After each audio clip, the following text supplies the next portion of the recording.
adolescentes y jóvenes, las personas mayores, las personas migrantes, los pueblos indígenas, poblaciones afrodescendientes y la desigualdad territorial. Las múltiples desigualdades que las sociedades latinoamericanas y caribeñas arrastran en función del nivel socioeconómico, edad, el territorio de residencia, la identidad de género, el origen étnico y racial, la orientación sexual, la condición migratoria, la discapacidad y otras condiciones, nos plantean el imperativo de avanzar en una compleja y multidimensional agenda orientada a realizar el pleno goce de los derechos de la población. Una década después de su adopción, podemos afirmar con toda convicción y evidencia que el consenso de Montevideo ha ayudado a impulsar y a consolidar en los países de la región políticas públicas orientadas a reducir desigualdad con enfoque de derechos humanos, perspectiva de género, intercultural, intersectorial e intergeneracional. Sin embargo, queda muchísimo por hacer y son necesarios mayores esfuerzos para garantizar el ejercicio de los derechos sexuales y reproductivos, lograr la igualdad de género, así como combatir la pobreza y la desigualdad, e incluir a los grupos de población que han estado históricamente más postergados y excluidos en los patrones de desarrollo. Por eso, desde la CEPAL seguimos llamando y trabajando en transformar los modelos de desarrollo en modelos más productivos, inclusivos y sostenibles. La transformación hacia un crecimiento más alto, productivo, inclusivo y sostenible es clave para enfrentar lo que hemos descrito como esa enfermedad de bajo crecimiento que afecta a la región, cuyo síntoma más grave es el hecho de que en la última década la región solo ha crecido a 0.8% por año, menos que el 2% por año que se creció en la famosa década perdida de los años 80. Si seguimos con este síndrome de bajo crecimiento, corremos el peligro como sociedades de perder la paz social, de convertirnos en sociedades cada vez más desiguales y violentas, de tener más millones de personas migrando e incluso de perder la democracia, porque es difícil mantener la democracia cuando grandes sectores de la población están frustrados o enojados y pierden la esperanza en que un futuro mejor es posible. La democracia debe cumplir y parte de ese cumplimiento es toda esa agenda que ustedes van a conversar en esta conferencia, pero también en un sustrato de un crecimiento más alto y sostenido. A greater and more sustainable growth. And that is why, as for ECLAC, we insist on the need to bet on sectors that not only make a growth much more dynamic, but also make it more inclusive and sustainable, that enable the reduction of poverty, informality, and inequality. And all this is closely related with the trends, the demographic trends, and population issues. Undoubtedly, the Montevideo Consensus has contributed towards generating greater awareness among countries in the region that socio-demographic processes have a direct impact upon sustainable development. The age structure and the rapid population aging, the autonomy and empowerment of women, and the progress towards gender equality, urbanization, and the diversification of domestic migration, the strong increase of international migration, and the recognition and valuation of various population groups that have historically been excluded and discriminated, such as indigenous populations and Afro-descendants, are some of the components that directly impact on development patterns. In this sense, we are very satisfied with the commitment and the strong will to promote the Montevideo Consensus so that governments in the region have taken on board this commemoration under the leadership of the plurinational state of Bolivia. That is acting as chair of the Regional Conference on Population and Development. In addition, this commemoration has been preceded by different national and sub-regional events because as a result of the 10 years of the Montevideo Consensus that have taken place during this year in Antigua and Barbuda, Argentina, Chile, Colombia, Mexico, Peru, and Uruguay. I would also like to highlight that this commemoration occurs when we commemorated 30 years of the International Conference on Population and Development that was held in Cairo in 1994, and the approval of its program of action that was a fundamental milestone for the establishment of a world agenda on population and development focused on human rights.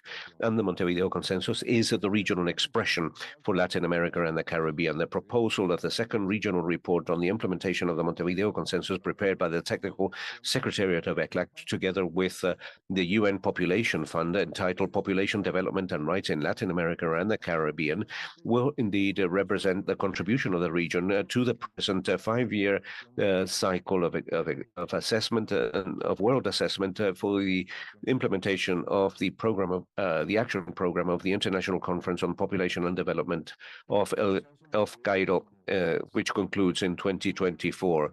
Both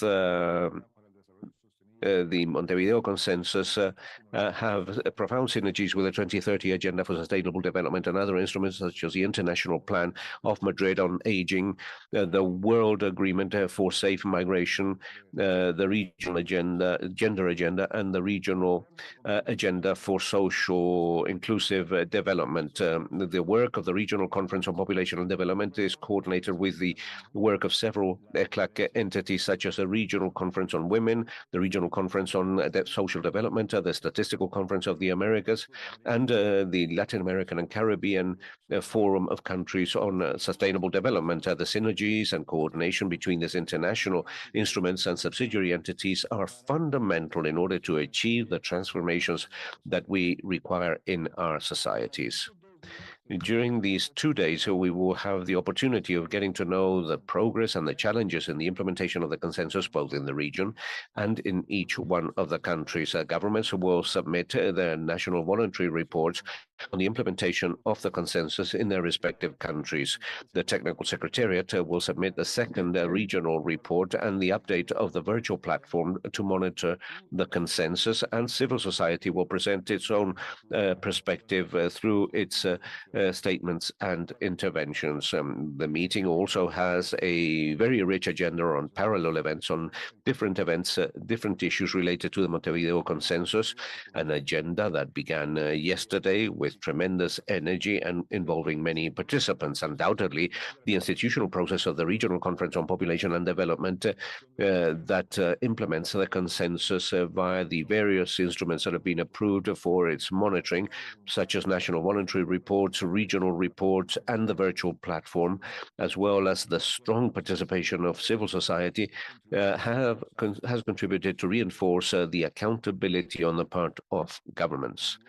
It has also enabled us to achieve a greater degree of awareness on countries about the fundamental importance of this agenda on population and development, and how imperative it is to tackle and work with many of the dimensions in order to face up to structural factors that make Latin America and the Caribbean one of the most unequal regions of the world. Despite the fact that we still have a long way to go, we need to value what we have been able to achieve to date. The Montevideo Consensus has become a powerful instrument during this decade. Participation, diversity, and dialogue are very valuable assets in this history that we must increase so that we can contribute towards the construction of more democratic, more inclusive, and fairer societies. In order to conclude, I would like to thank the government of the plurinational state of Bolivia, represented by Minister Sergio Cusicanqui, for the valuable task and the leadership as chair of the presiding officers of this regional conference for more than a year now.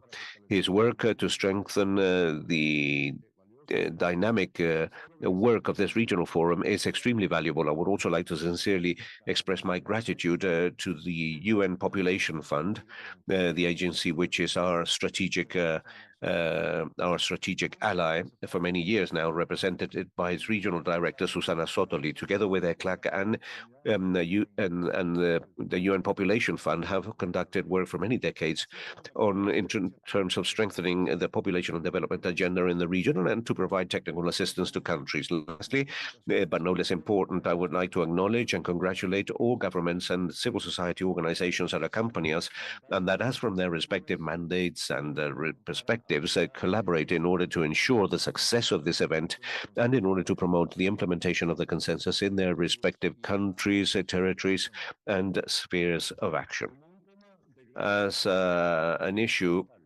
As another issue, as I would like to comment that as part of the cycle of conferences of the 75th anniversary of ECLAC that we have been holding during this year, today we have the happy coincidence that at 1 p.m.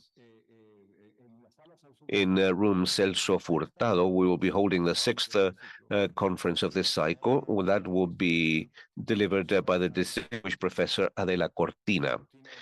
For those of you that don't know her, she is one of the most important leaders in philosophical, ethical, and moral thinking of the world-speaking world and of the world as a whole, I would say. And she will be dealing she will be delivering a presentation entitled Migrations, Aprophobia, and the Ethical Challenges for Humanity, Relations Between Migration in Latin America and the Caribbean. So I invite you to accompany us to benefit from this fantastic opportunity to listen to Adela Cortina on an issue which is directly related to the issues that we will discuss during this meeting. The conference will be held in room Celso Furtado downstairs. It's impossible for all of you to fit into that room, plus all the other people that will attend, and therefore we will be transmitting that conference as from 1 p.m. I would like to ask you to conclude your deliberations before 1 o'clock so that you don't lose this opportunity of listening to Adela Cortina. My best wishes so that the work sessions of this extraordinary session and fifth meeting of the presiding officers of the regional conference, as well as the side events, are very, very fruitful. I hope that when we conclude this meeting tomorrow, we will return to our countries with a new commitment so that the second decade that we have begun with the consensus of Montevideo on population and development in Latin America and the Caribbean, leaves no one behind on the construction of that future, which should be more productive, inclusive, and sustainable. That is what we want to achieve in our region. Thank you very much.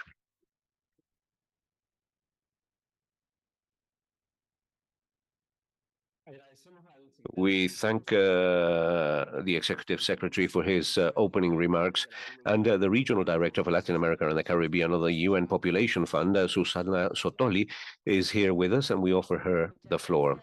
Thank you. Good morning, everyone. A special greeting to Sergio Cusicanqui, Minister of the Planning of Development of the Plurinational State of Bolivia and Chair of the Presiding Officers of the Regional Conference on Population and Development in Latin America and the Caribbean. Another warm greeting to Jose Manuel Salazar, Executive Secretary of the Economic Commission for Latin America and the Caribbean, ECLAC, a strategic partner of the UN Population Fund. I would also like to especially greet heads of delegations of different countries that are with us here. Representatives of all civil society organizations, colleagues from the UN system and other international agencies, dear friends all.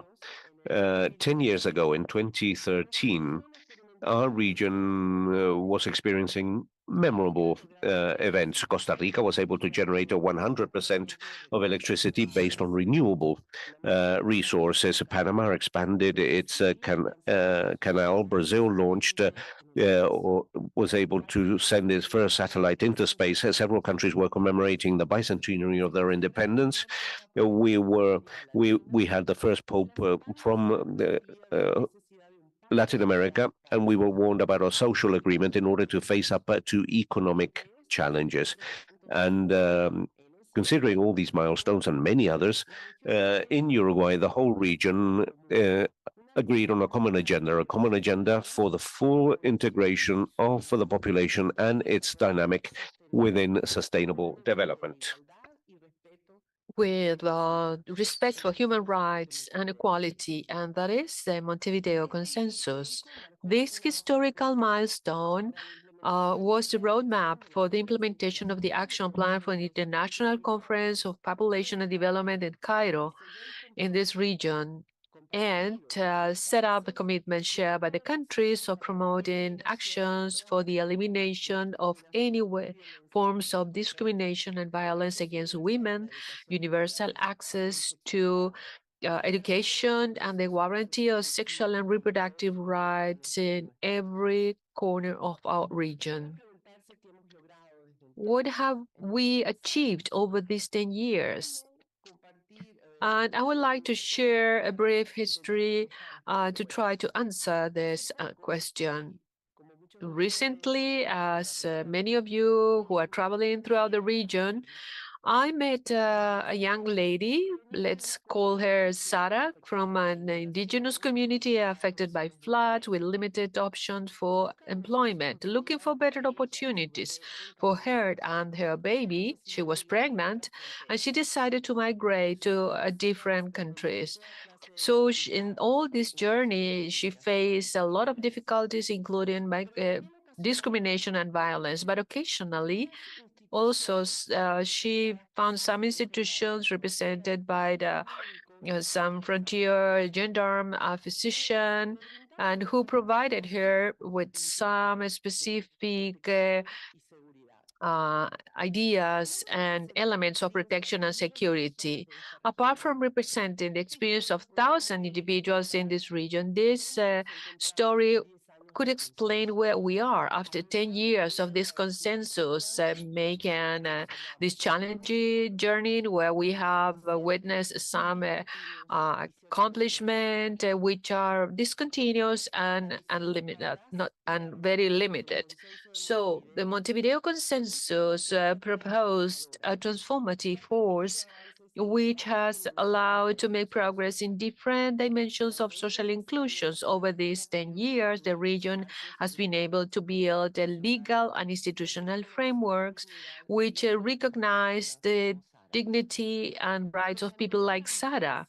But to keep these measures proposed by the consensus effectively requires a greater collective effort, an institution that beyond specific provision throughout the life of individuals can protect the rights in a sustainable and efficient manner. And this is so because the challenges that our region is still facing to make these rights included in Montevideo Consensus and Cairo Plan are enormous. We still have exclusion in a region which is deeply unequal. Cairo Plan proposed a world where people could live longer lives and healthy lives and also enjoy more rights and options than ever. And this vision has come into a reality for many, but is still out of outreach of 1,000 million people's achievement in terms of development has been eroded because of multiple crises threatening health of women, girls, young people, rural communities, indigenous and Afro-descendant communities, people with disabilities, among others. Our work is far from being over. For instance, adolescent fecundity in Latin America and the Caribbean is the second highest one in the world, just behind sub-Saharan Africa. Maternal mortality has been affected with rates which are comparable to 20 years ago, post-pandemic, I mean. Violence against women, girls, adolescents is very high. Globally speaking, 14 of the 25 countries with highest rates of feminicides are in Latin America and the Caribbean. And to focus on these complex situations amidst a polarized world, we think that we need to foster an open dialogue culture and constructive culture where each voice is valued and considered and put this consensus in permanent exercise. When celebrated this 10th anniversary, I would like to invite you to sure this commitment to go ahead, this commitment to translate consensus in actions and solutions which are collective, systemic, and efficient. Translate the Montevideo Consensus in strong, democratic, and inclusive institutions.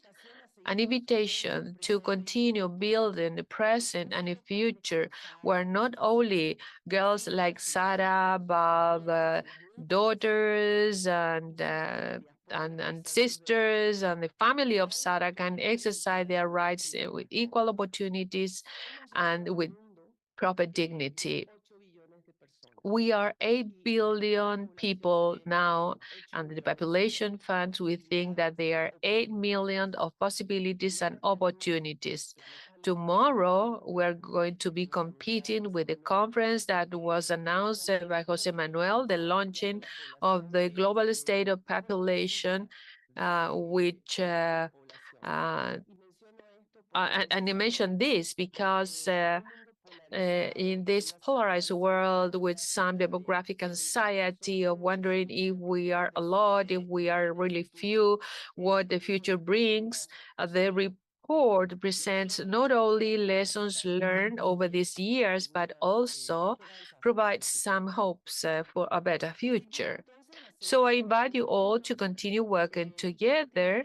And with this invitation on behalf of the UNFPA, I'm very pleased to participate in the 5th meeting of the presiding officer of the Regional Conference on Population and Development of Latin America and the Caribbean. And I'm very pleased to celebrate all together the 10 years of Montevideo Consensus. Thank you so much and wish you a very fruitful meeting and discussion.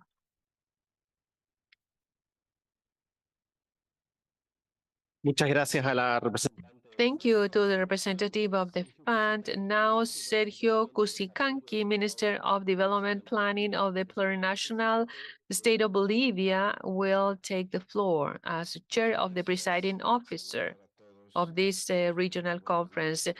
It's a pleasure to greet you all. First, I would like to greet Jose Manuel Salazar Siriñac, Executive Secretary of the Economic Commission of Latin America and the Caribbean, ECLAC, Susana Sotoli, Regional Director from the Population Fund of the United Nations, UNFPA, Luis Yañez, and our Secretary of ECLAC, and also Simone Sicchini from the Population Division of ECLAC, ministers of the member states of ECLAC, in this important event of construction, the different delegates of the member states of ECLAC and representative of the organizations of the civil society organization, representatives of the United Nations. A cordial greetings to the participants of this important event. On behalf of the plurinational state of Bolivia, it's a great satisfaction to participate in the opening of this 5th meeting of the presiding officers of the Regional Conference on Population and Development of Latin America and the Caribbean, and the extraordinary session for the 10 years of commemoration of Montevideo Consensus. In representation of President Luis Alberto Catacora, I bring a warmest greeting to all the people present in this room. The Ministry of Planning and Development of Bolivia took charge of the presiding officer of the Regional Conference on Population and Development in last June. I would like to recognize the support of ECLAC to celebrate this 5th meeting of the presiding officer. We also expressed once again our recognition to the countries of the region for the confidence and work that they have been developing with topics related to population and development, indigenous people, Afro-descendant population, and aging, as well as important contributions in preparing the country reviews, which serve as the basis for preparing the proposal of the 2nd regional review. In this 10th anniversary of the Montevideo Consensus on Population and Development, we renew our commitment and implementation, and we will continue strengthening the work with multiple actors involved in this endeavor, as the organization of the civil society, international organizations, and the academia.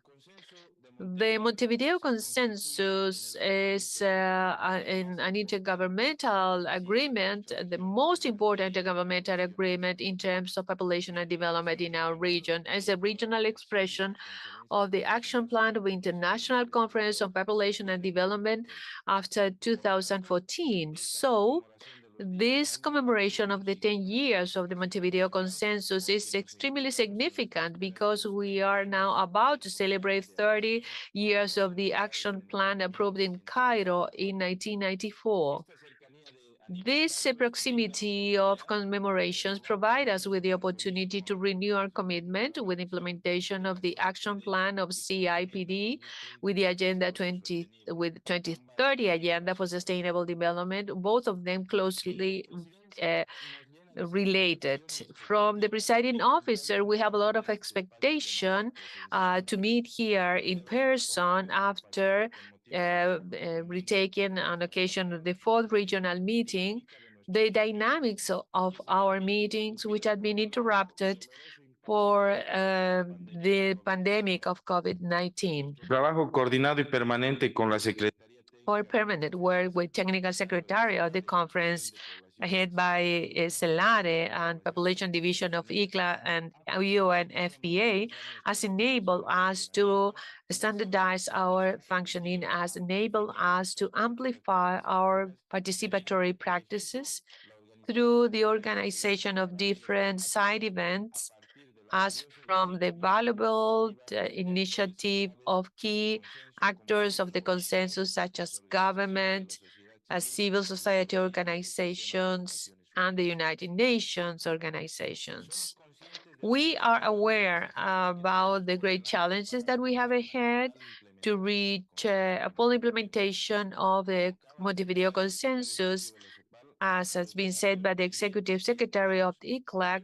To the pending challenges, we need to add new challenges that our region is facing because of the low growth of our economies, the terrible consequences brought about by the pandemic, as well as inflation, food insecurity, and climate crisis, among others. All these affects million citizens in Latin America and the Caribbean, especially those groups of the population which are in most vulnerable conditions, such as children, young people, adolescents, older persons, migrants, indigenous people, Afro-descendant people, people with disabilities, and LGBTQ+, and other collectives who require special care from our provided by our state. In this context, and despite the attainment since 2013, we have important challenges in our region, which are enormously complex,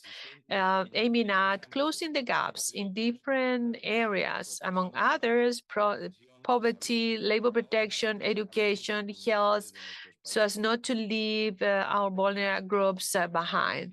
So to face inequalities, we require sustainable policies in time. At the same time, it will be essential to go deeper into intersectional and intercultural rights in our public policies in a way that we can expand the progress and to avoid stagnation in the implementation of Montevideo Consensus. Quisiera mencionar brevemente.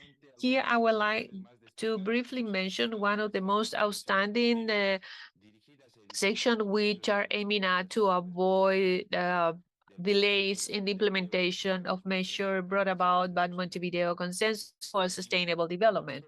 In our country, in the plurinational state of Bolivia, we have been implementing an economic model which has been developed in our country, as we say, has been developed by Bolivians and for Bolivians. And from there on, we have been able to start a project of industrialization with a focus of import substitution, which is included in our economic and social development plan. And there we totally agree with the productive approach proposed by ECLAC of being able to generate economic sustained growth based on the implementation of a productive focus that will generate more and better opportunities for all our peoples. There, our greatest emphasis is to generate a process of sustained economic growth, but fundamentally with social justice. It isn't enough for our economies to grow, but it is necessary to reduce the gaps, basically the social gaps, which generate more and greater inequality in our peoples. It is no longer sufficient to think about reducing poverty, but we need to think about reducing inequalities and reducing the gaps.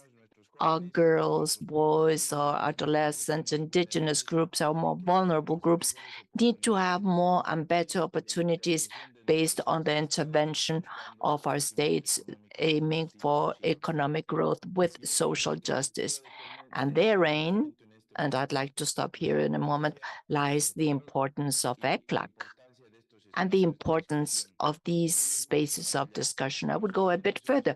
Not only are they spaces for discussion, but for construction of the Latin American thinking that can resolve historical problems that we have.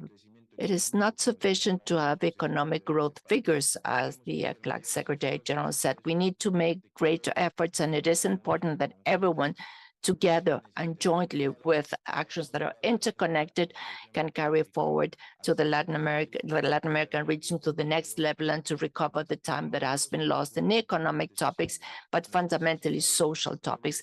Our societies and our peoples need to have more and better opportunities for them. Therein lie historical debts that we have in our countries, particularly with the more vulnerable sectors, which are the indigenous peoples, women, single parents, single mothers, and different social sectors that I just mentioned. And that is where we need to work so that all of us together, united, can work in a concrete way, moving towards sustained economic growth, but fundamentally with social justice and more and better opportunities for our peoples. Before ending, I would like to express the recognition and gratitude of this chair to ECLAC, who has had a commendable work through the Secretariat of the Commission, such as CELADE, the Technical Secretariat of the Conference. Equally, a recognition, gratitude to UNFPA, fundamental partner and a great support in the task of this chair. I'd like to highlight the key role of civil society in the implementation and follow-up of the Montevideo Consensus, which generated spaces of reflection and discussion about the actions needed for the compliance of the priority measures. Next year, we will give a road to the next chair and until the next meeting. For them, these days of work will become an important space that will provide material for the next task.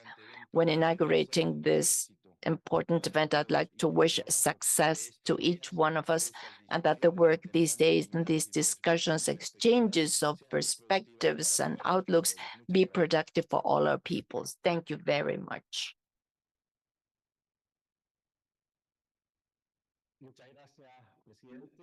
Thank you so much, Chairman. As you know, the chair of the Commission for Population and Development is also in Latin America.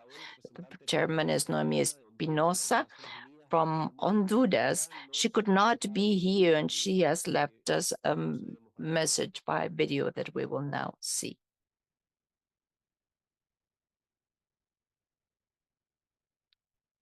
She's the Deputy Permanent Representative of Honduras.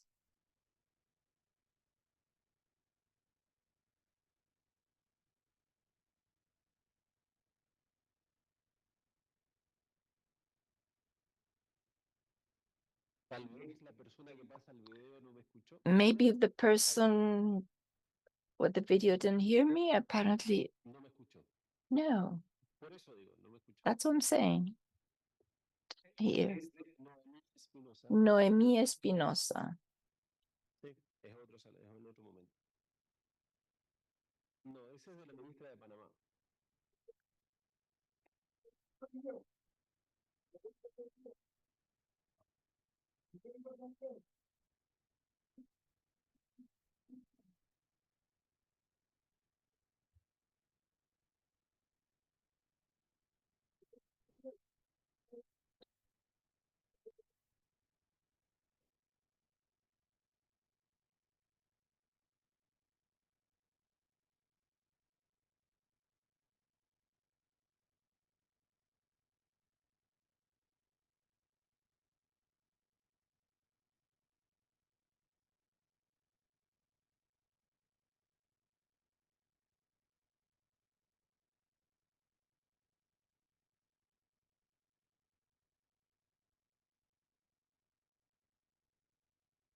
Bueno, para aprovechar este momento, Well, so that we can use this moment, let us move forward in a brief point of the meeting, which is the approval of the provisional agenda. The delegates have a provisional agenda that was distributed. It's in the webpage and it's in your folders that has 8 points, amongst them the extraordinary session of the 10 years of the Montevideo Consensus, the presentation of the document Population Development and Rights of Latin America and the Caribbean, voluntary reports, advances in development of the virtual platform for the follow-up of the consensus, advances and challenges in the implementation of the Montevideo Consensus on Population and Development, other matters and consideration and approval of the agreements. If there are no reactions, could we interpret that the provisional agenda is approved? Yes, thank you very much. So now we should listen to the video. Well, I suggest let's leave the video pending for the end of the session so as not to have greater delays. So we officially call to order this inauguration, and we now have the high-level roundtable challenges to go deeper in the implementation of the Montevideo Consensus on Population and Development in Latin America and the Caribbean, 10 years after its approval. The session will be chaired by Sergio Cusicanqui, Minister of Planning and Development of the Plurinational State of Bolivia and Chairman, and I would like to invite to the podium for commentators and participants in this roundtable. And I ask the colleagues of conferences to please bring the nameplates of the persons who will participate. First of all, I invite Gabriela Rodriguez, Secretary General of the National Council of Population, CONAPO, to come close. Elizabeth Elohai, Vice Minister of Multilateral Affairs of Colombia, Samantha Marshall, Minister of State from the Ministry of Health and Well-being, Social Transformation, Antigua and Barbuda, Juan Carlos Alfonso Fraga, Vice Head of the National Office of Statistics, Information, Cuba, Miriam Cunningham, First Vice President of the Fund for the Development of the Indigenous People of Latin America and the Caribbean, ECLAC, Leonel Brioso, lecturer at the School of Medicine of the University of the Republic and former Undersecretary for Public Health of Uruguay. But it doesn't say here that he presided and directed the debates when we approved the Montevideo Consensus in Uruguay in 2013.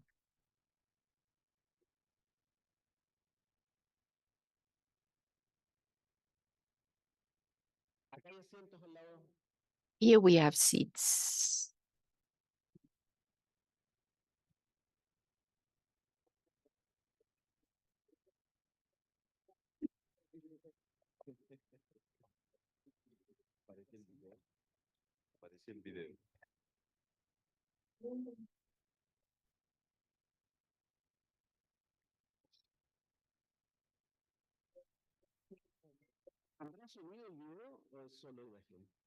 Is it just image? There should be sound.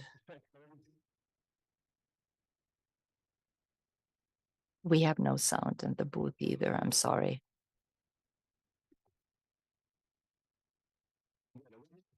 Very well. We will see and hear. I'm sorry, I'm in Shanghai, cannot be with you. I especially greet the president of the steering committee, Minister of Planning and Development of the Plurinational State of Bolivia, Sergio Cusicanqui.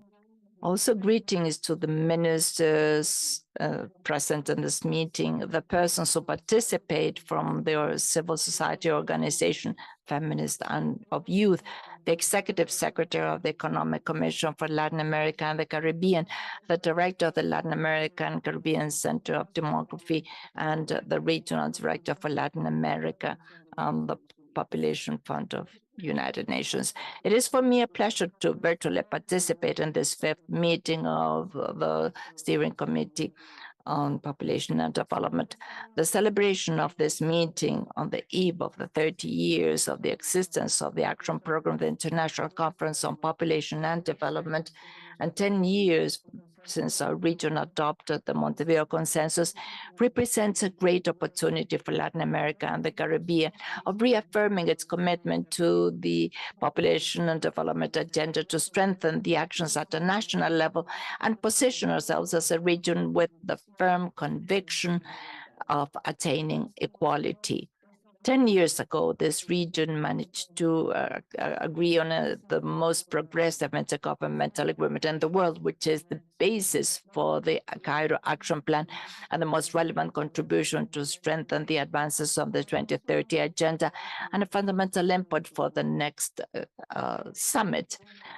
The COVID pandemic left clear that the inequalities lived in the region place us in front of a greater vulnerability vis-a-vis this type of phenomena. The pandemic, such as the one we lived, shows the inequalities and the crisis. So it is urgent to accelerate the implementation of the priority measures of the Montevideo Consensus to advance in the compliance of our aspirations. The current context permits seeing that if we do not strengthen multilateralism, solidarity and cooperation at an international level, the options to attain any agenda and to reach development are very limited.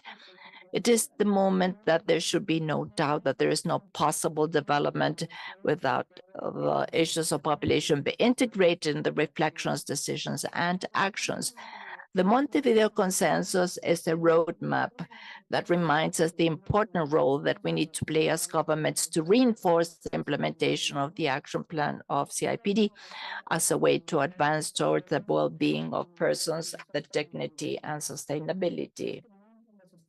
Today, more than ever, member states need to reinforce whatever it takes so that the implementation of the Montevideo Consensus and the action program of CIPD may be a reality. To concrete policies and programs at a national level from an intersectional approach that will permit that the wealth of the region, that the region has given its diversity, be reflected in conditions of equality and opportunity for peoples. Past April, after the proposal of after having been proposed by the region to preside CIPD, I was honored to be presided as chairman of the 57th meeting on population development, a position that not only gives recognition to the government of the first woman president in Honduras, Mrs. Omar Castro, but it permits also to comply our commitment to promote an inclusive, egalitarian, sustainable development in my country, in the region, and the world. During the 57th session of the CIPD, we will work to strengthen the Commission as what it is, an intergovernmental mechanism for the follow-up of the implementation of the action program. We will stimulate global dialogues to position the importance of recognizing in this population agenda an integral, ambitious, and indispensable agenda for development. We also hope to have a commemoration of the 30 years of the action program during the week of the CPD. as an action that will permit strengthening this space, position it politically, and leave it clear that CPD is the home of the Cairo agenda, and that in this framework, the countries of the world reaffirm their commitment to the program. What was achieved in 2014 within the framework of the review, the 20 years of action of the CIPD, is our basis so that we can continue to work for the development and the well-being of people, especially of women, young persons and girls. And this must be very clear at a regional level so that it is echoed at a regional level. The results of the review of the 20 years of the program, especially the results of the regional conferences, despite the fact that that is the pathway towards advancing towards the implementation of the program after 2014, are also an important pillar for the substantial progress in our region of the 2030 agenda and its sustainable development goals. We must be clear that there is no possible future for the planet without people being well, without people having adequate conditions in order to fully exercise their rights. We face major challenges, and therefore we cannot but work in alliances in a strategic fashion between sectors and generations. So we're sure that the agreements derived from this meeting from the presiding officers of the Regional Conference on Population and Development will be very valuable for the next CPD. Ministers, I would like to finally invite you to accompany us in the UN head office in New York between April 29th and May 3 to the CPD session and to commemorate the 30 years of the Plan of Action of the International Conference on Population and Development. As a government, we play a fundamental role in this strategic area, and therefore the participation of member states of Latin American and Caribbean countries at the highest level will be fundamental in order to be successful. Thank you very much again for this possibility. I wish you a very fruitful and productive session. As from the CPD, we will be very concentrated on your results, and we'll meet again in New York next April. Thank you very much.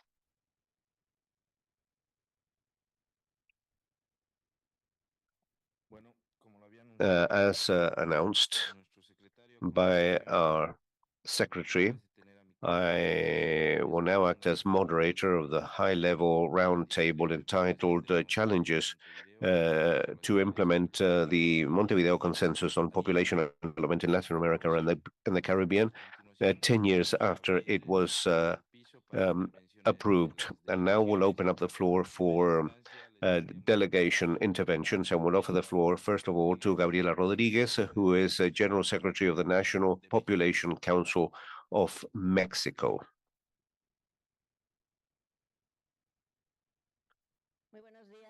Good morning. It's a great pleasure to be here with the Executive Secretary of ECLAC, Mr. José Manuel Salazar, with the Regional Director of the UN Population Fund, Susana Sotoli, with Sergio Cusicanqui, the Minister of Bolivia, who is presiding this conference. Well, we are celebrating, aren't we? We are now 10 years old with the most progressive instrument when it comes to human rights in the world. It's a day to celebrate, and we'll probably end up by dancing. For me and for many, and I believe that for all of us here, this is a great celebration, the birthday of the Montevideo Consensus. Now, I want to go straight to the point because time is very important. What are the three most important achievements of this very important instrument? First of all, that faced with a world economic order that is so spent, I believe that the biggest challenge is to place social and class inequalities, ethnic inequalities, age inequalities, and also gender inequalities within the framework of human rights. I believe that that is the most important part of the Montevideo Consensus. There is a great coincidence for us, for the Mexican government, because social inequalities, class inequalities, gender inequalities, ethnic inequalities are the most important priority. And I am very proud to say that that is the main priority for my government. And they have an astounding coincidence with the priorities of the Mexican government. And therefore, the Montevideo Consensus, its principles, and its priority measures are indeed the basis for the population policy in our country, in Mexico. Another major achievement is to have dignified the gender perspective and the sexual and reproductive rights as universal human rights. It is the only framework that places those rights at that level, with that status, that values them as a pillar for identity and for collective inclusion, as a necessary prerequisite for social mobility, and in order to overcome structural inequalities, in order to guarantee the same dignity and the same rights for all population groups. And the third major achievement, I believe, and this is something that I would like to repeat because it is very, very important, is to achieve within this region such a progressive agenda, an agenda that is at the very borderline of human rights, and which is at the same level as new generations of those that were born in the 21st century. So those are the three main achievements for me. The three main achievements that have provided a very important framework for us to make very substantial progress in Mexico. For example, we have raised at a constitutional level, included in the first constitutional article in Mexico, that all types of discriminations are prohibited as a result of ethnicity, gender, age, disabilities, sexual preferences, and other conditions. Second, we have reformed 10 constitutional articles that guarantee parity in all walks of life. Today, women, our Mexican cabinet is comprised of 50% by women. Half of the Senate is women. Half of the Congress is half of the lower chamber, and half of the 32 state congresses are also women. Thirdly, sexual education is a constitutional right as from 2019 for the past 3 years, and the gender perspective is also a constitutional mandate that must be cross-cutting and involve all curricula. And last year, we launched this educational revolution in Mexico, because it is truly an educational revolution, the new Mexican school, as it is entitled. And what it seeks is to make or to introduce a transformation in communities, to go beyond an individualistic approach when it comes to the educational project, and to transform the culture, which is what we have to do in depth in order to achieve this agenda that arises out of the Montevideo Consensus. The Supreme Court of Justice in 2022 decided that Mexican women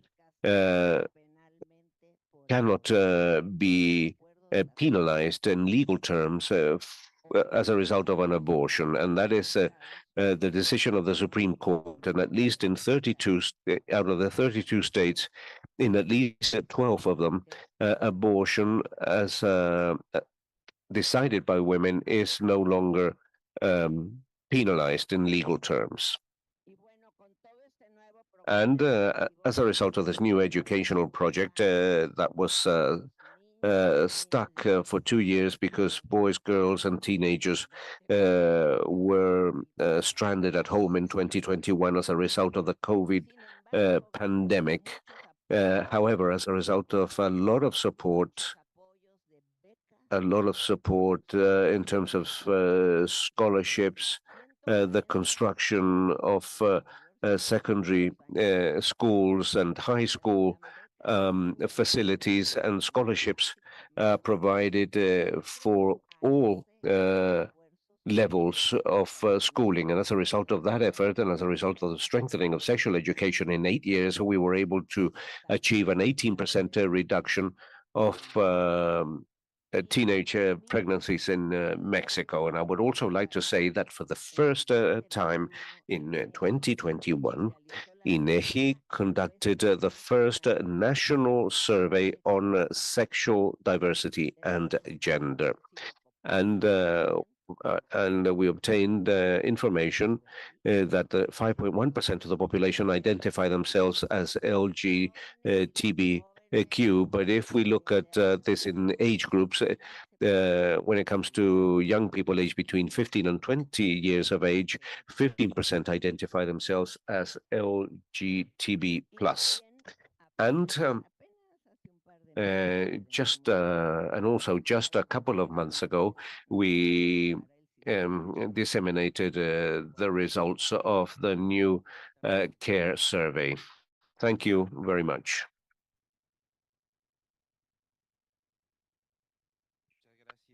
Thank you, Gabriela. Now we would like to offer the floor to Elizabeth Taylor Jay, Vice Minister for Multilateral Affairs of Colombia.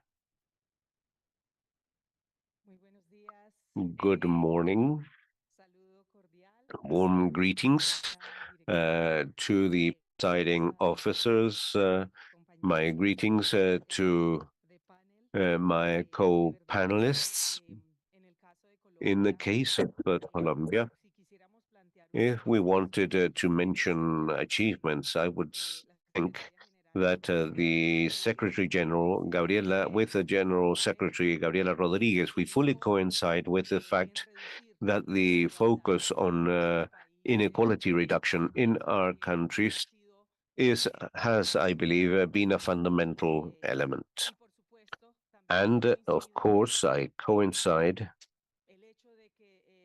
on the fact that if Gustavo Petro has become president, well, that is symbolic of what that society is demanding greater equality opportunities, and was also demanding that its fundamental rights and human rights could be fully protected. In that sense, the public policy, which is entitled Total Peace, which is at the very center of our government's policies, is working on different fronts. On the one hand, we are working with groups that are outside the law. There are 6 processes undertaken by the High Commissioner for Peace related to legal, social dialogues that seek to reduce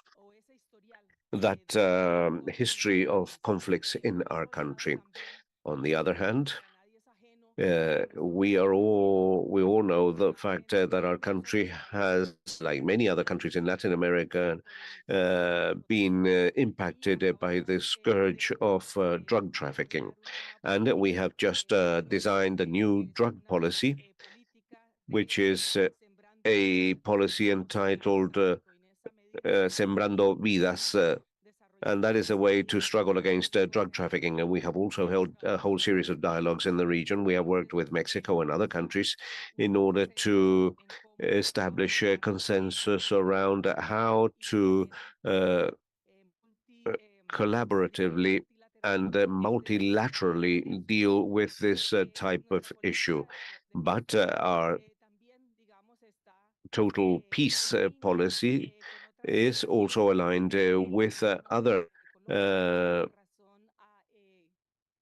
objectives that the Colombian government has in terms of dealing with the climate crisis, And we can also say that we have been able to introduce this issue not only to places at the very center of discussions in our country, but also at an international level to determine how we can face up to the climate crisis based on the generation of new financial instruments enabling countries to make social investments to protect nature, and of course to adapt, which is one of the major challenges of our region. A significant achievement of the national government is the creation of a new Ministry of Equality, which has been headed by the first Afro-descendant person becoming vice president in our country.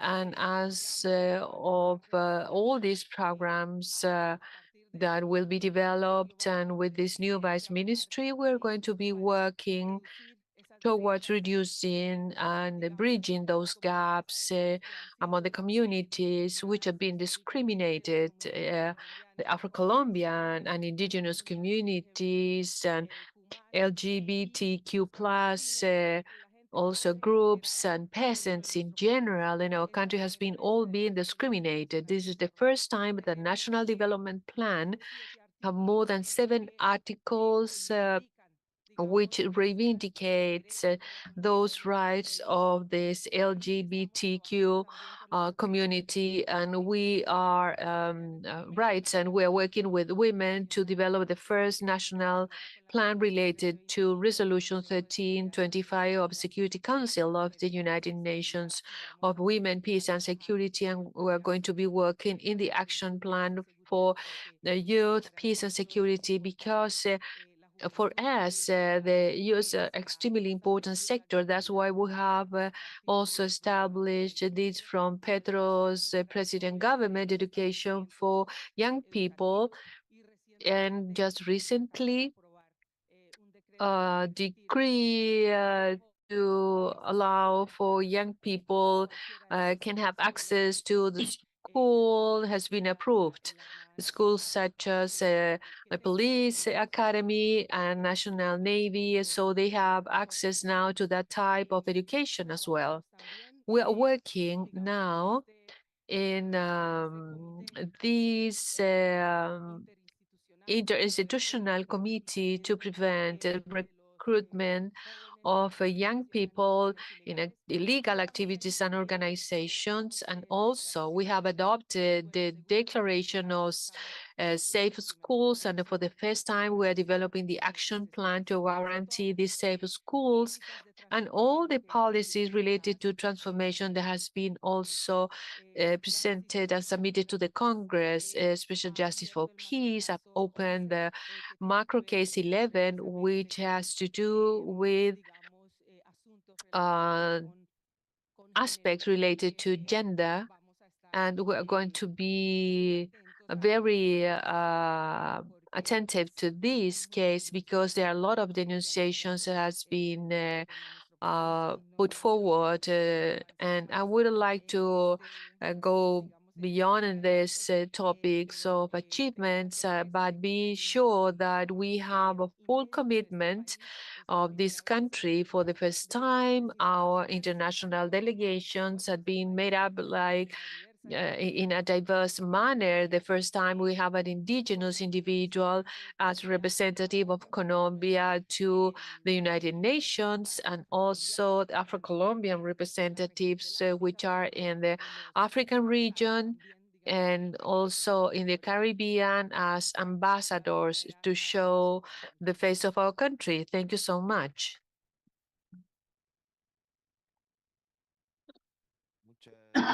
Thank you so much, Elizabeth. Now we're going to give the floor to Samantha Marshall, Minister of State within the Ministry of Health, Wellness and Social Transformation of the Environment of Antigua and Barbuda.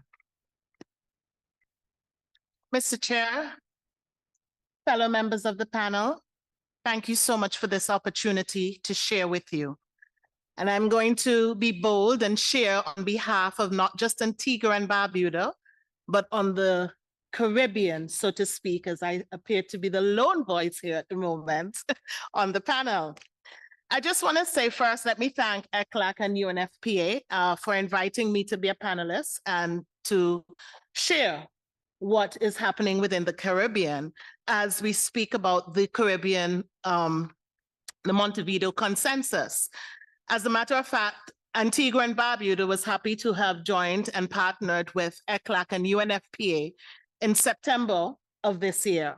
And we were able to have an actual forum, a sub-region forum on population and development during the period of September 2023. The forum, Your Excellency, allowed for the review of national reports on the Montevideo Consensus on population. Review reports were prepared by Antigua and Barbuda, Belize, Guyana, Jamaica, Suriname, and Trinidad and Tobago. And as a group, a sub-region group, we were able to review our progress on the implementation on the Montevideo Consensus on Population and Development of 2013. And we looked at the period 2018 to 2023. And as a small group, we were able to identify actions that were required to accelerate the implementation of the consensus. But before I get to that, I just want to highlight that there have been a number of successes throughout the various Caribbean jurisdictions. And let me just highlight within Antigua and Barbuda, where adolescent pregnancy was a major issue for us. When I became minister in 2014, we have been able to actually see a significant decline in adolescent pregnancy within Antigua and Barbuda. And this has happened since about 2010. Some of the measures that we have put in place in that regard is greater advancement of being able to educate everyone on sexual and reproductive health. And that plays a significant role in our Sustainable Development Plan. It aligns with the government's commitment to public health and well-being and the investment in expanding clinics. So we've been able to expand a number of clinics, but particularly we offer the services free of charge. In addition to that, we have been able to join with a number of organizations known as the Antigua Planned Parenthood Association, the AIDS Secretariat, and the Ministry of Health.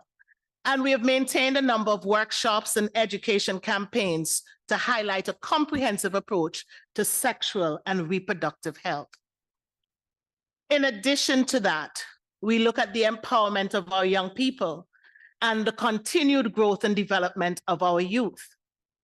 For we cannot just simply say, because you have become pregnant as a youth, that is the end of the road. It is there that we must make the greater investment in our young people. As a result of that, we have been able to do what we call a second chance program, which is an oversubscribed program, but one that we continue nonetheless, to ensure that young women who, for whatever reason, whether it's adolescent pregnancy or some other reason, may have had to drop out of school, are able to continue their education. Our government has maintained a strategic approach for overall development in terms of education, for we believe that that is a key to assist a lot of our vulnerable in ensuring that they have a better way of life. We have opened recently the UE 5 Island campus, which is our first university on island. And the campus is going to be expanded, and this is through the partnerships of other sovereign jurisdictions such as Saudi Arabia and also China, so that we are able to really introduce more important opportunities for young people. But one of the greatest challenges that we note within our region is the fact of the reduction of the aging population and the threat to our aging population. We also recognize that there's a high external migration. Right in Antigua and Barbuda, we are seeing the effects of it. And for a small population of just about 100,000 people, I'm sure that you can understand the challenges in that regard. So it means, therefore, we have to look at a strategic approach as to ensuring how do we increase our population and prevent situations that create, such as climate change, I'm sure many would recognize that within the Caribbean, we suffer highly with bad hurricanes. We've had the impact of that in 2017 in Barbuda. And we had to have everyone from Barbuda, which is our sister island, with just a population of about 2,000 people, be evacuated. Yes, we have been able to rebuild homes. We have been able to put them back on island, but a lot of those individuals have decided not to return there. So the population there has reduced significantly. Climate change is a significant part of any strategic plan that any government is going to make in terms of ensuring that the Montevideo Consensus or any other social development program is properly developed and sustainable. We look at the issues in terms of high youth unemployment, and we have introduced programs within Antigua and Barbuda that will allow for better training of our young people in terms of skills. We've just opened, actually expanded our skill training base to allow for more young persons to come in and be technically trained in a various amount of areas. And we also recognize the importance of STEM in developing our young people and developing our societies at this stage. The reality is, there is much work for us to do, but there is much that we have achieved. When we look around this room today and we see the number of persons who are here, we know that we have been doing the work. I always say it's not going to happen overnight. There are a number of challenges.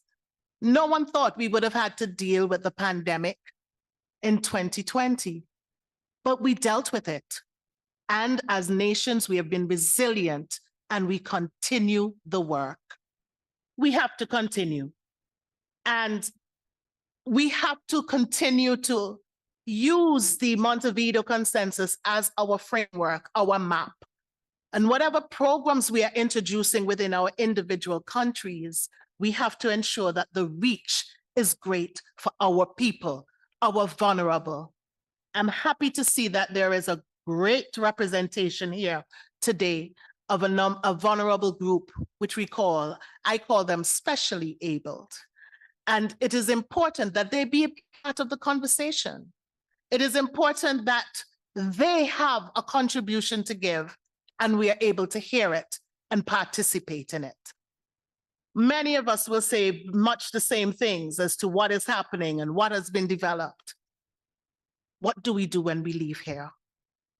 Because the work continues. And for us in the Caribbean, we continue the work. Thank you.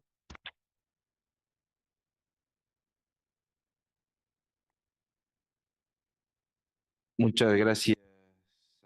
Thank you so much, Samantha. Now I will give the floor to Juan Carlos Alfonso Fraga, Deputy Head of the National Office of Statistics and Information of Cuba.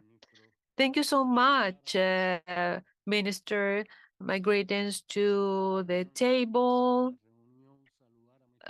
Greetings to the colleagues from the different governments, greetings to the international agencies and the civil society. I think that we set up a team that we all have the obligations to protect the Montevideo Consensus, because the Montevideo Consensus, well, I wrote something here because I was told that I have 5 minutes that I have to take to questions, and then we have more time.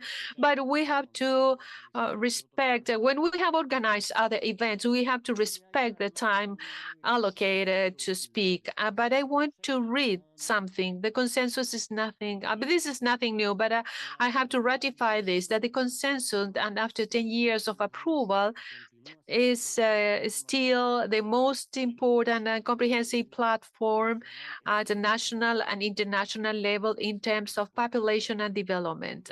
And why is that? Because this document that was produced in Montevideo in August 2013, in terms of the diversity of Latin America and the Caribbean, it will get a consensus independent from the difference in terms of development, political, governmental activities, environmental programs in Latin America and the Caribbean. That is why it has resisted the pass of time, and the regional director of the United Nations Population Fund and Secretary General of ECLAC in intervention, well, a lot of information has been given by them and in contexts which are complex, and we need to pay attention to. The Secretary General talk about a growth of 0.8%, lower than the famous lost decade during the 80s in Latin America and the Caribbean that came after the lost decade in Latin America and the Caribbean. We have the neoliberalism, which has been very unequal, which brought about a backwardness in social topics and in social areas. It's not important to stabilize economic indicators, but we need to distribute wealth among everyone. And this very low percentage of growth that we have in a context after the pandemic that affected us very much in social indicators of the region in Latin America, the Caribbean.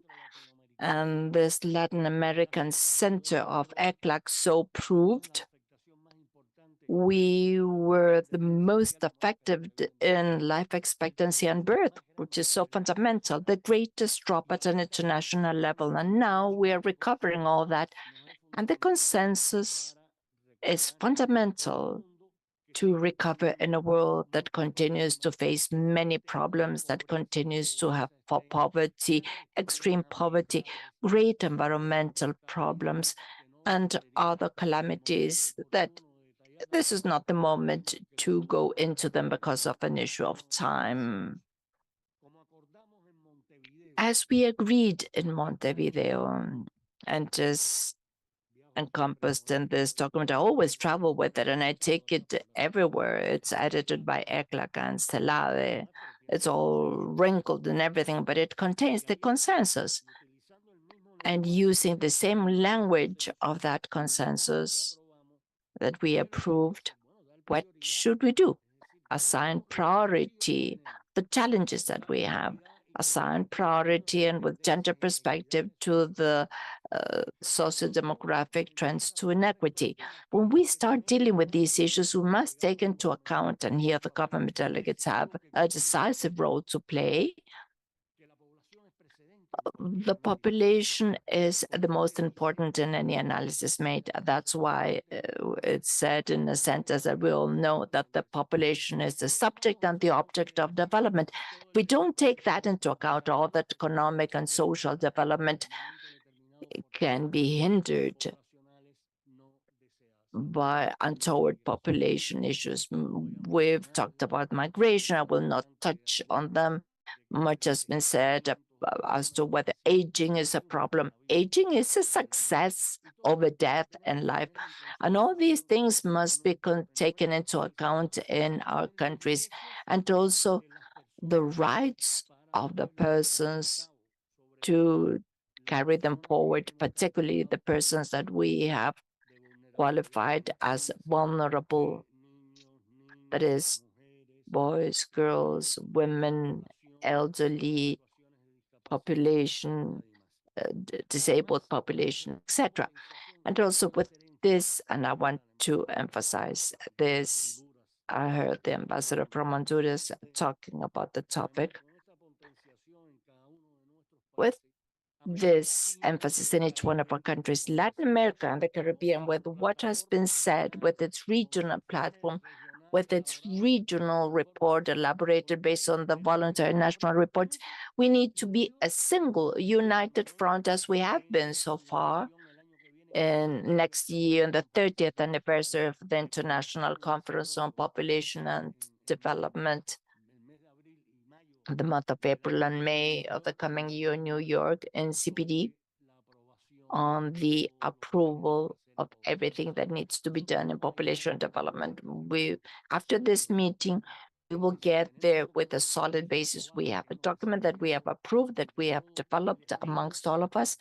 And I tell you that the role of the region is decisive in the approval of new resolutions in that population conference on that conference on population and development.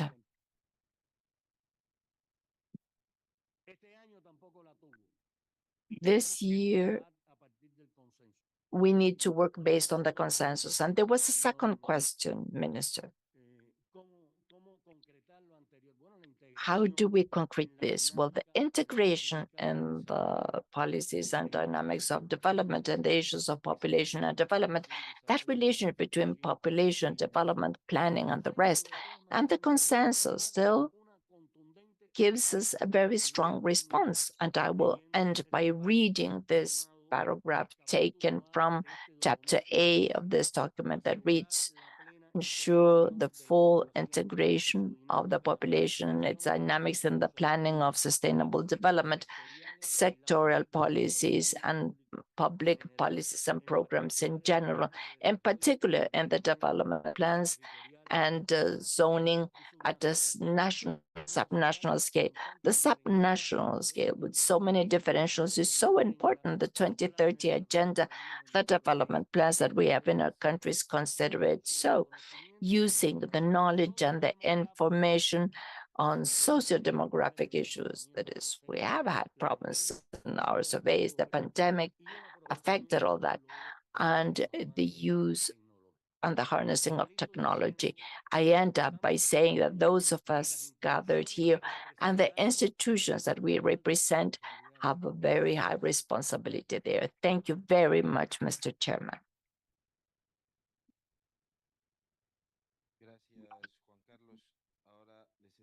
Thank you, Juan Carlos. We now give the floor to Myrna Cunningham, First Vice President of the Fund for Development of the Indigenous People of Latin America and the Caribbean, ECLAC. Thank you so much, Mr. Chairman. I'm greeting you in the language of my people, the Mestizo people from Nicaragua, from the autonomous region on the Caribbean coast in Nicaragua, where we just celebrated 36 years of a regimen of autonomy that recognizes individual and collective rights of indigenous peoples, communities of African descent, and ethnic communities in practically 50% of the national territory, referring to the subnational issue. I would like to greet the panel,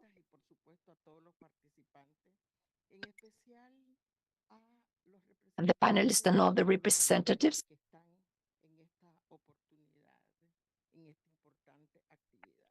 particularly those representing indigenous people. The Montevideo Consensus has an important value because it recognizes the contribution of the indigenous people to the planet insofar as the conservation, the use of our traditional knowledge, the way in which we have protected biodiversity, and that is contained in the Montevideo Consensus.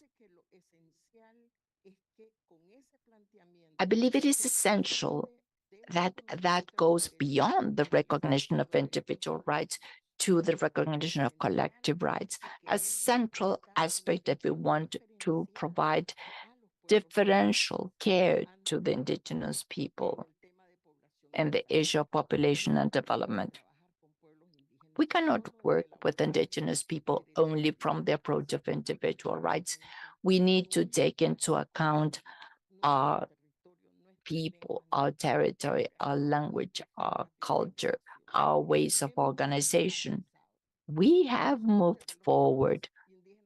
From the indigenous people, we say we have no achievements insofar as the consensus, but some progress. We have had legal frameworks in some cases which are stagnant in a given moment, but we've advanced the legal frameworks. We've advanced in the self-identification of the census in other countries. Nevertheless, we still lack disaggregated information per indigenous groups in the statistical records and the household surveys and other instruments that may truly help the monitoring of the situation of the indigenous people and can help the governments to make better decisions insofar as public policies. We have advanced in some public policies in health and education, basically, but still they're isolated and scattered. And obviously, as indigenous people, we have advanced in participation. Here, we have the presence of more persons from indigenous origin, but we still need more to go. What are some of the challenges we face? First of all, the economic extractivist model continues to exploit indigenous people. It continues to expel us from our territories. It continues to affect the culture of our people.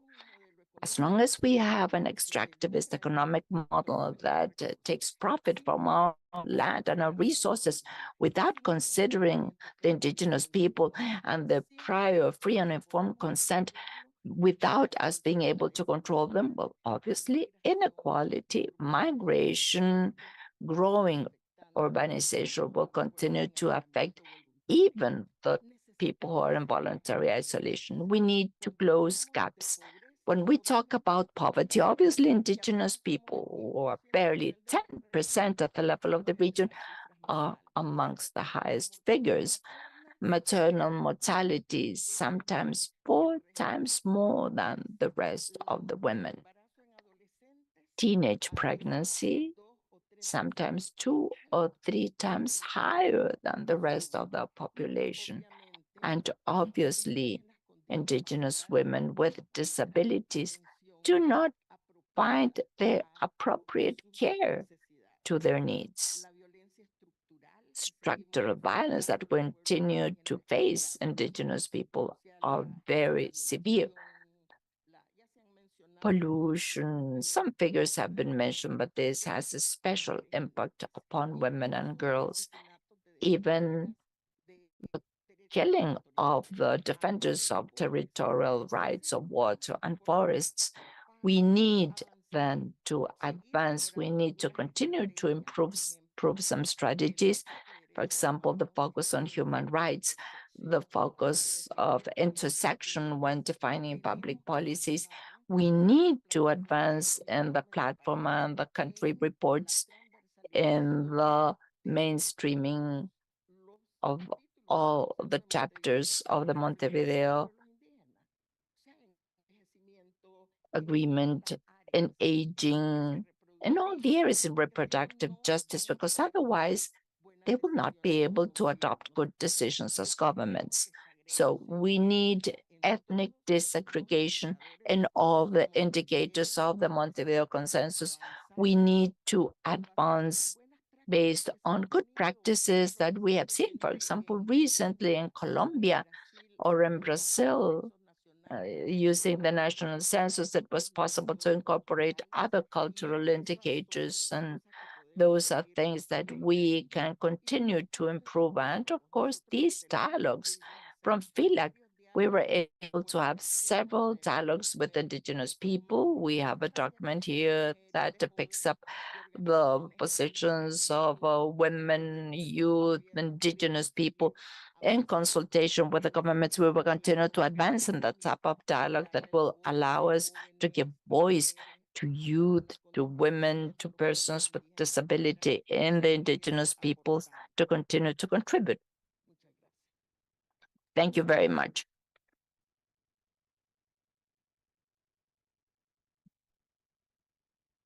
Muchísimas gracias por esas palabras. Continuamos y cedemos. We would now like to offer the floor to Leonel Brioso, lecturer at the Faculty of Medicine of the University of the Republic and former Undersecretary for Public Health of Uruguay. As mentioned by the Secretary, he was one of the key participants at the beginning of this Montevideo Consensus 10 years ago. Thank you very much. It's a great pleasure to be here with all of you, remembering the events that took place 10 years ago, and that evidently was a turning point in this agenda that brings us together, which is the agenda for the struggle for peace, freedom, and which is committed to equality. I believe that somehow summarizes what it is that we try to do in the Montevideo Consensus. Latin America and the Caribbean 10 years ago was very different to what it is today.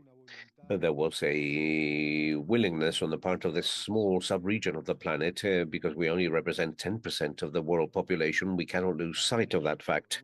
Every country of ours is hardly significant in the world, and we're only 10% if we're all together. But there was a very strong willingness to be present as a Latin American and Caribbean community. At that time, there was a global hope in terms of the global human rights agenda and in terms of the sexual and reproductive rights agenda that today is threatened by the emergence of the extreme right-wing forces in many countries and of neo-fascism that are against the human rights agenda, and mention that quite openly. That was unthought of 10 years ago.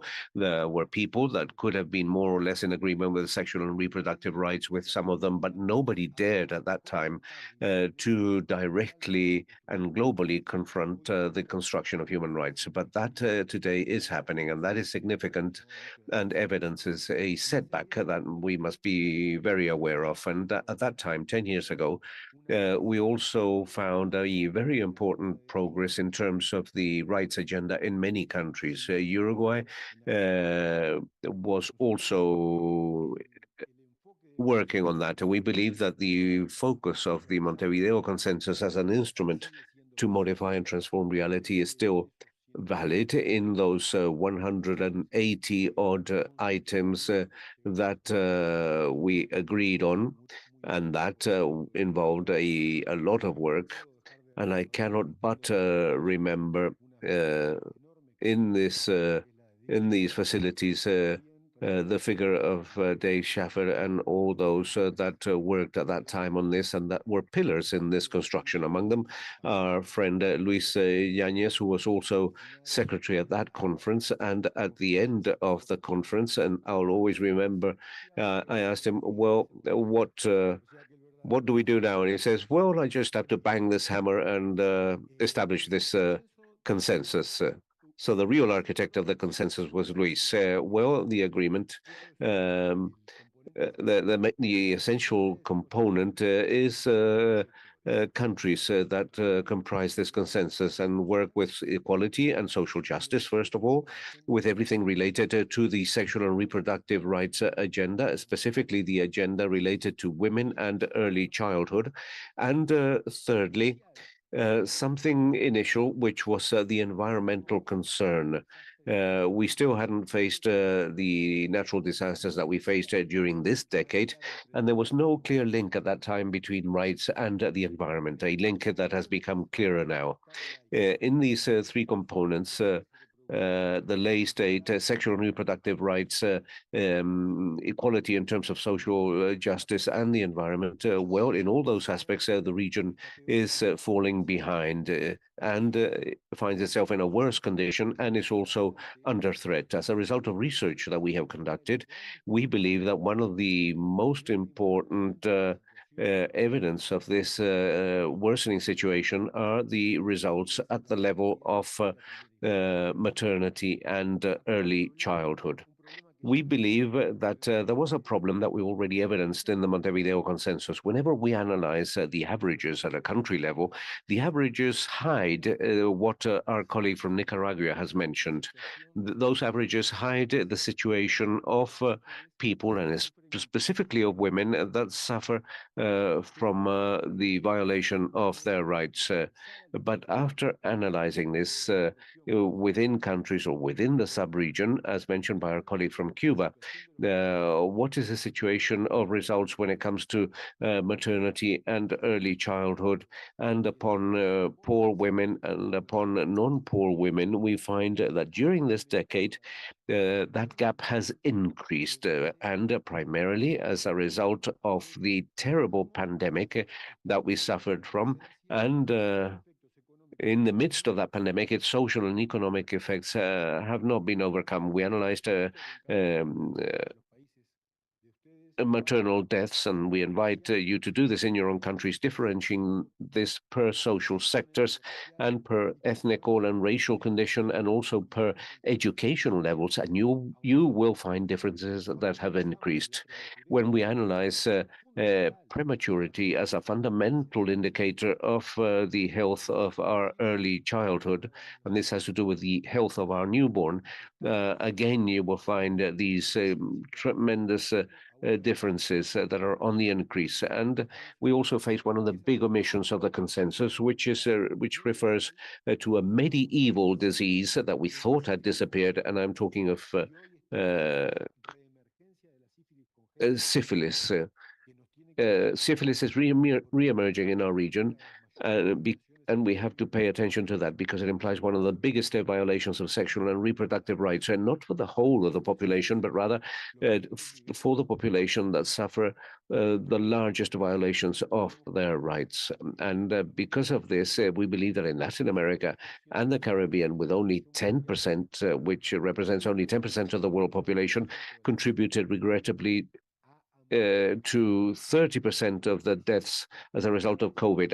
And here we have seen a larger sexual and reproductive rights gaps. And it's important for us to analyze, as from the Montevideo Consensus, as from the interdisciplinary approach of the Montevideo Consensus, we need to reflect on these inequalities. We strongly believe that the reproductive right process is something that evidences unequal conditions. And if we do not focus on trying to improve equality policies, we will exacerbate this situation in the future. We cannot only deal with country averages. We must disaggregate what is happening in the countries to a much larger level, because evidence shows that freedom without social justice and without gender justice deepens inequalities, increases the privileges of a few, and increases the violation of the rights of the majority. We must delegitimize inequality. We cannot continue with a situation that in one way or the other justifies inequality based on common sense, and we must be committed to that, and not only because of a rights issue, but because it is something that we need to do, because as we will discuss later on, this situation in situations of low reproduction, such as the ones faced by our region, and in some cases extremely low, will increase the risks, not only of the newly born, but all of children, of youth, and of young adults, because those people, those newborns that have diseases today, will increase the risk of chronic diseases when they become adults, because it's not true that chronic diseases are non-transmissible. Chronic diseases are transmissible as a result of poverty and inequality. Thank you very much.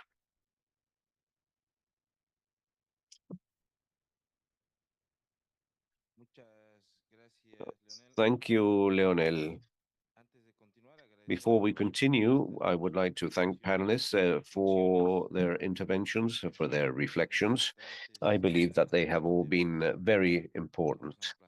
There are some issues that our panelists have mentioned in terms of the integration and unification of policies in all our countries. I believe that that is one of the most important issues, in addition to the progress mentioned by both Mexico and Colombia, primarily, and that have been recognized at a constitutional level. Many of the rights and initiatives that have begun as a result of the Montevideo Consensus it is clear that there is still a long way to go. We still need to work hard. For example, with our indigenous population, that is fundamental. All countries have tried to generate a more and better information in that sense. We are at a moment in history when averages are not enough, and general interventions are not enough. But the present situation demands specific, precise action, targeted interventions, so that we can cater for the real problems that impact our peoples. And the historical moment also is of high economic volatility, which is, as Leonel said, is also reflected in the increase of the risks of issues such as inequality, access to sexual and reproductive rights. And therefore, this is a historical moment that demands that we all work together. And the governments and peoples must be capable of catering for that demand and those opportunities that have to benefit our peoples, improving living conditions and generating more and better opportunities for all our peoples. Thus, we thank the interventions by our panelists, and we open up the floor for delegations to speak if they so wish. So the floor is open for you to ask for the floor.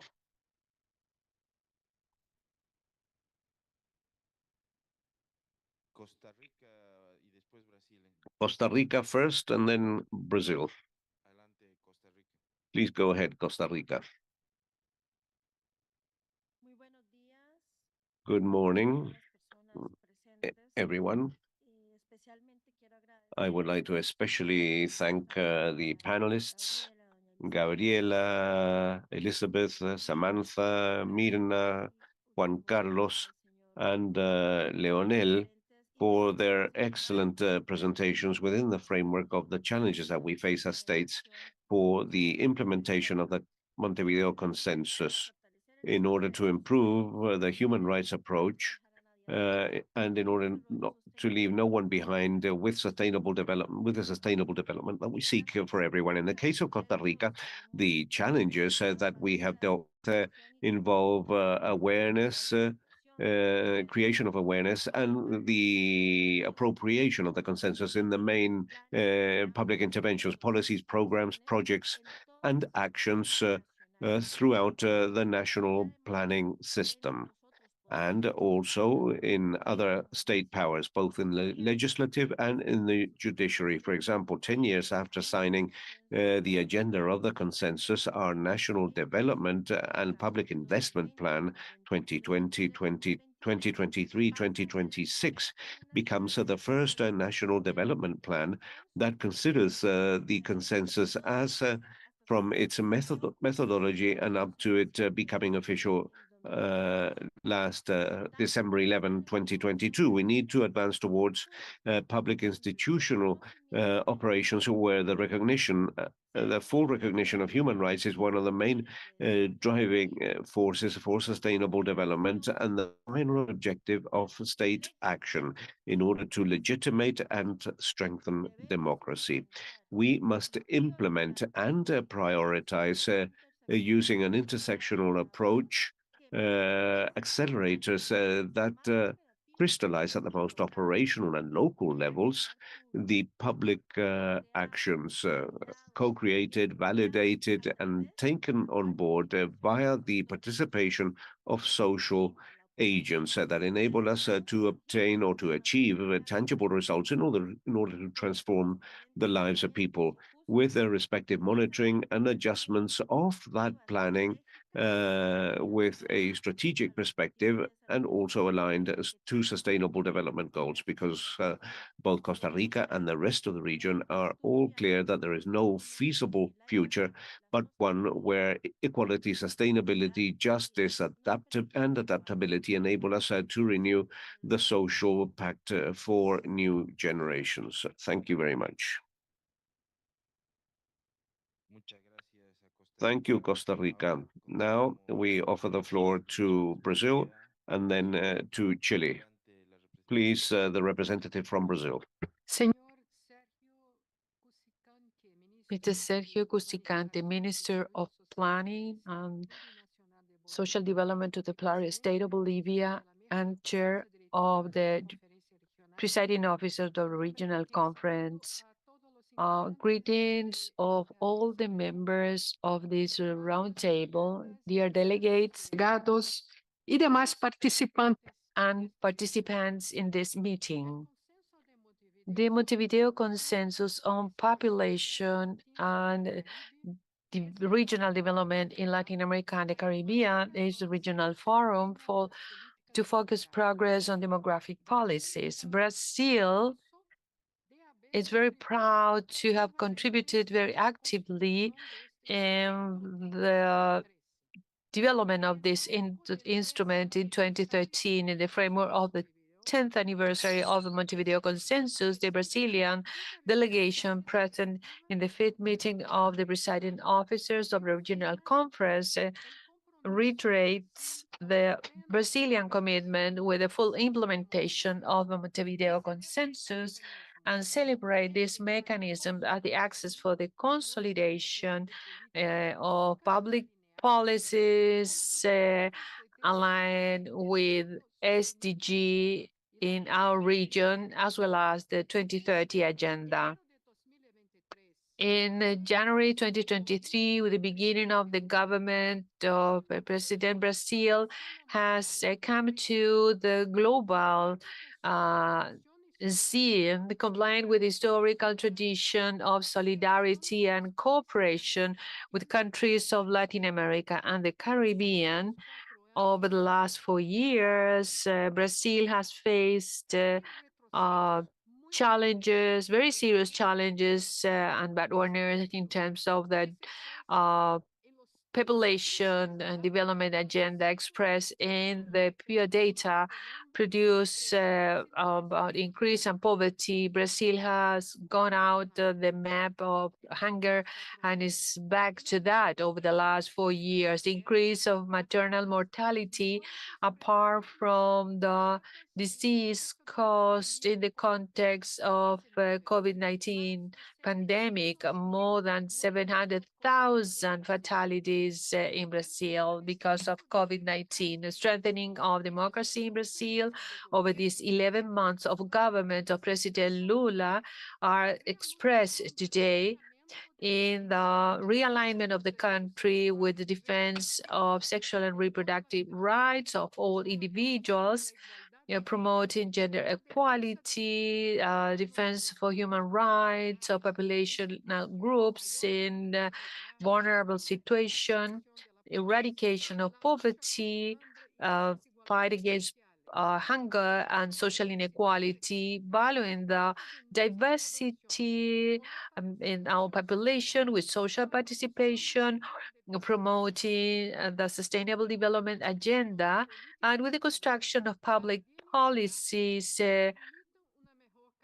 allowing a better quality of life for our population. These are 11 months that it seems to be 11 years. While we celebrate Montevideo Consensus, the data published by Demographic Census in Brazil 2022 show that we are more than 200 million individuals living in the country, and also showed an populational aging process with a reduction in the population up until 14 years of age compared to census 2010. Now we are an older country, and the Brazilian government is aware about the challenges to focus on a comprehensive care agenda for our all population without forgetting promoting policies empowering our children and adolescents and the youth also. Apart from the census in the year 2022, we are making progress in our capacity with producing data showing the composition of our population. In October this year, our country started the National Survey of Demography and Health, which has not been done since 2010. For the first time, this survey is compiling data about sexual and reproductive health, sexual orientation, and gender identity. Brazil recognizes that the greatest challenge to implement a comprehensive program of cooperation and development in our region is still related to focus on the broad type of dimension to focus inequality, which are still present in the Brazilian society, which are affecting some groups of population. As part of the 10th anniversary of Montevideo Consensus, our countries have the opportunity to make progress in mainstreaming the gender perspective and race in public policies. This concept is related to the foreign policy of Lula government of President Lula, expanding human rights on the Afro-descendant population, indigenous peoples, and women in all their diversity, disabled people, LGBT population, children, adolescents, and elderly adults as an expression of the commitment with the Montevideo Consensus in the framework of the 10th anniversary and our contribution to this agenda of regional intergovernmental dialogue. We express the interest of Brazil and retaking the vice chairman in the Regional Conference on Population and Development of Latin America and the Caribbean. This is a role that we fulfilled since 2013 till 2022, when the former government decided not to be an active part of the subsidiary organ of ECLAC. Brazil is back and also is back to the population and development agenda. Brazil commits to work in coordination with the countries of our region to expand human rights to everyone without any discriminations in the framework of this 13th anniversary with the National Conference on Population and Development that we will celebrate in 2024. The International Conference on Population and Development in Cairo, held in Cairo in 1994, produced a new paradigm in the global, in the world population program.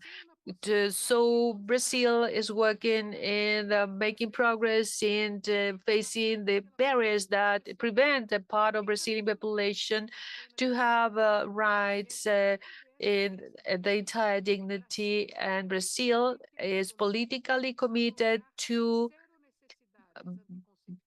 reach the level of zero needs, zero maternal fatality, and zero violence and social practices based on gender. The Brazilian government expresses a great concern due to lack of information related to population and development agenda in our country, in our region, and in the world. Fake news and limitations of part of our population and lack of communication in an accessible language based on scientific evidence is an additional barrier affecting the implementation of Montevideo Consensus. We need to expand our efforts coordinated among our countries to undertake actions and communications with the different population groups in terms of population and development. Mr. Chair, delegates, Brazil will present a detail of a set of policies and actions that have been implemented over this 11 months of Lula's government, which will demonstrate the extent of our commitment in terms of the population and development agenda. The Montevideo Consensus is the result of a historical process of democratic maturation of our government. And this session is an opportunity to celebrate positive results. We highlight the challenges and to retake the journey that made possible us to reach here. 10 years ago is still in our country the principle that allowed us to build this political consensus. Brazil thinks that democracy is translated in expansion of social participation. We support the idea that with active participation of the society, it is possible to sustain democracy and implement population and development issues. Since January this year, the government of President Lula has retaken a lot of social participation channels which were silent during the last administration and which played a key role in terms of dialogue between the government and civil society and building and analyzing the implementation of public policies. Our commitment with this social participation in our country and foreign policy is expressed in the delegation that represent Brazil's in this presiding officers.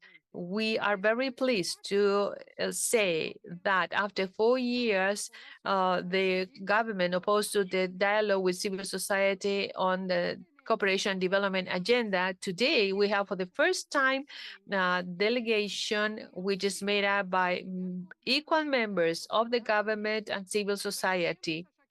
We thank Jacqueline Pitangui and Charles Martins for accepting the invitation of the Brazilian government to be part of our delegation on behalf of the social representative, the official delegation of Brazil, to this presiding officers.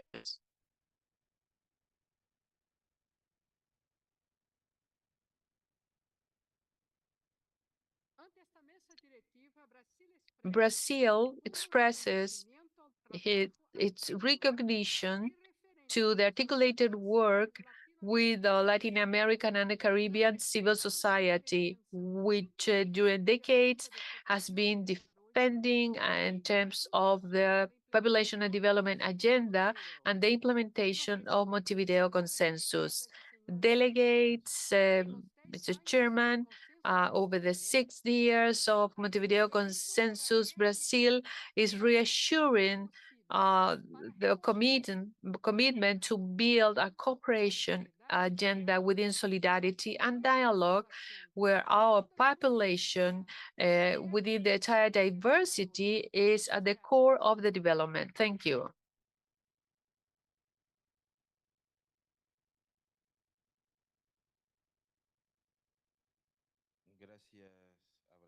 Thank you, Brazil. Now we give the floor to Chile, and then we have intervention of Paraguay.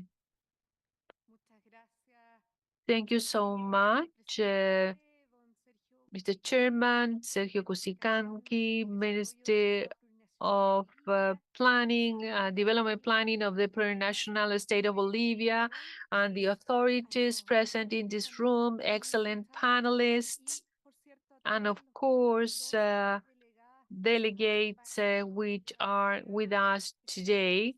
We hope that your stay in this country is very pleasant, and we would like to thank for the previous presentation and reflections provided today, especially in a year that we think is crucial because we are celebrating a decade of the Montevideo Consensus on Population and Development, and we have the opportunity to assess and analyze room for perfection regarding its implementation. These measures are in line with the commitment undertaken by the President Boric for sustainable development of the country. This is in line with the regional plan and related to 2030 agenda and the sustainable development goals and the obligations undertaken by Chile in human rights. I would like to comment on two relevant elements which are crucial to continue advancing in the implementation of the consensus, regional coordination and gender approach. Chile is committed to the region in terms amidst a strong of substantial macroeconomic restriction, and apart from the impact of COVID-19 in our countries, our priority is to foster in an active and jointly manner a sustainable development of Latin America and the Caribbean. We know that none of the problems and the regional challenges can be resolved without cooperation, especially institutional cooperation. The Regional Conference on Population and Development should be a room that allows us to coordinating and making visible the action in this area. And so the ECOSOC, as part of the regional conference last year, we made a call to the subsidiary bodies of ECLAC to strengthen synergies in line with the Montevideo Consensus, especially with the Regional Conference on Women in Latin America and the Caribbean, the Regional Conference on Statistics, the Regional Conference on Social Development for Latin America and the Caribbean, as well as the Forum of Countries of Latin America. And I would like to add also the Regional Intergovernmental Conference on Aging and Rights for Elderly People in Latin America and the Caribbean. This appeal becomes ever more clear, first looking at the International Conference on Population Development to be held in 2024, second in light of the results shown by the second regional balance.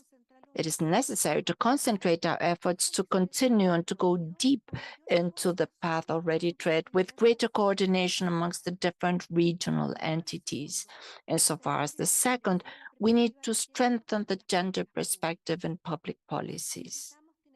We need to be clear about the synergies of the Montevideo Consensus on Population and Development and the Montevideo Strategy for the implementation of the regional gender agenda, to eliminate duplicities and accelerate the compliance of both agendas.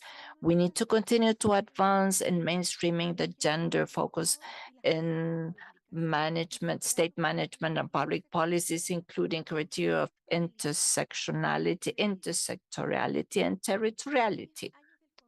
10 years after the consensus, we continue to advance in generating greater efforts to access of reproductive health for all the population in Chile. And we are strengthening the program of friendly spaces for health to ensure access, response, and health coverage to youth. Likewise, we need to advance in generating the conditions for economic autonomy of women, from entrepreneurship up to formalization of the work. In Chile, we are working in a national system of care as part of the duties of the state that protects, receives, supports when you need care or you need to provide care. A great ally is the United Nations systems in this. Last April, we signed a new cooperation agreement with the UN for Sustainable Development, and we launched this national strategy for the implementation of the 2030 Agenda, tools that will be instrumental to move forward in the implementation of the Montevideo Consensus. And final, we need to continue to build bridges, dialogues, and common agenda to mobilize the resources that will allow us to stimulate progress in Latin America and the Caribbean. Our responsibility is to continue to advance both at a government level as well as civil society that integrates our delegation with a valuable support. We want a more equal and dignified region for everyone. Thank you. Thank you very much, Chile. We now give the floor to Paraguay.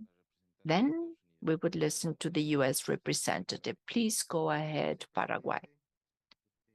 Thank you very much, Mr. Chairman.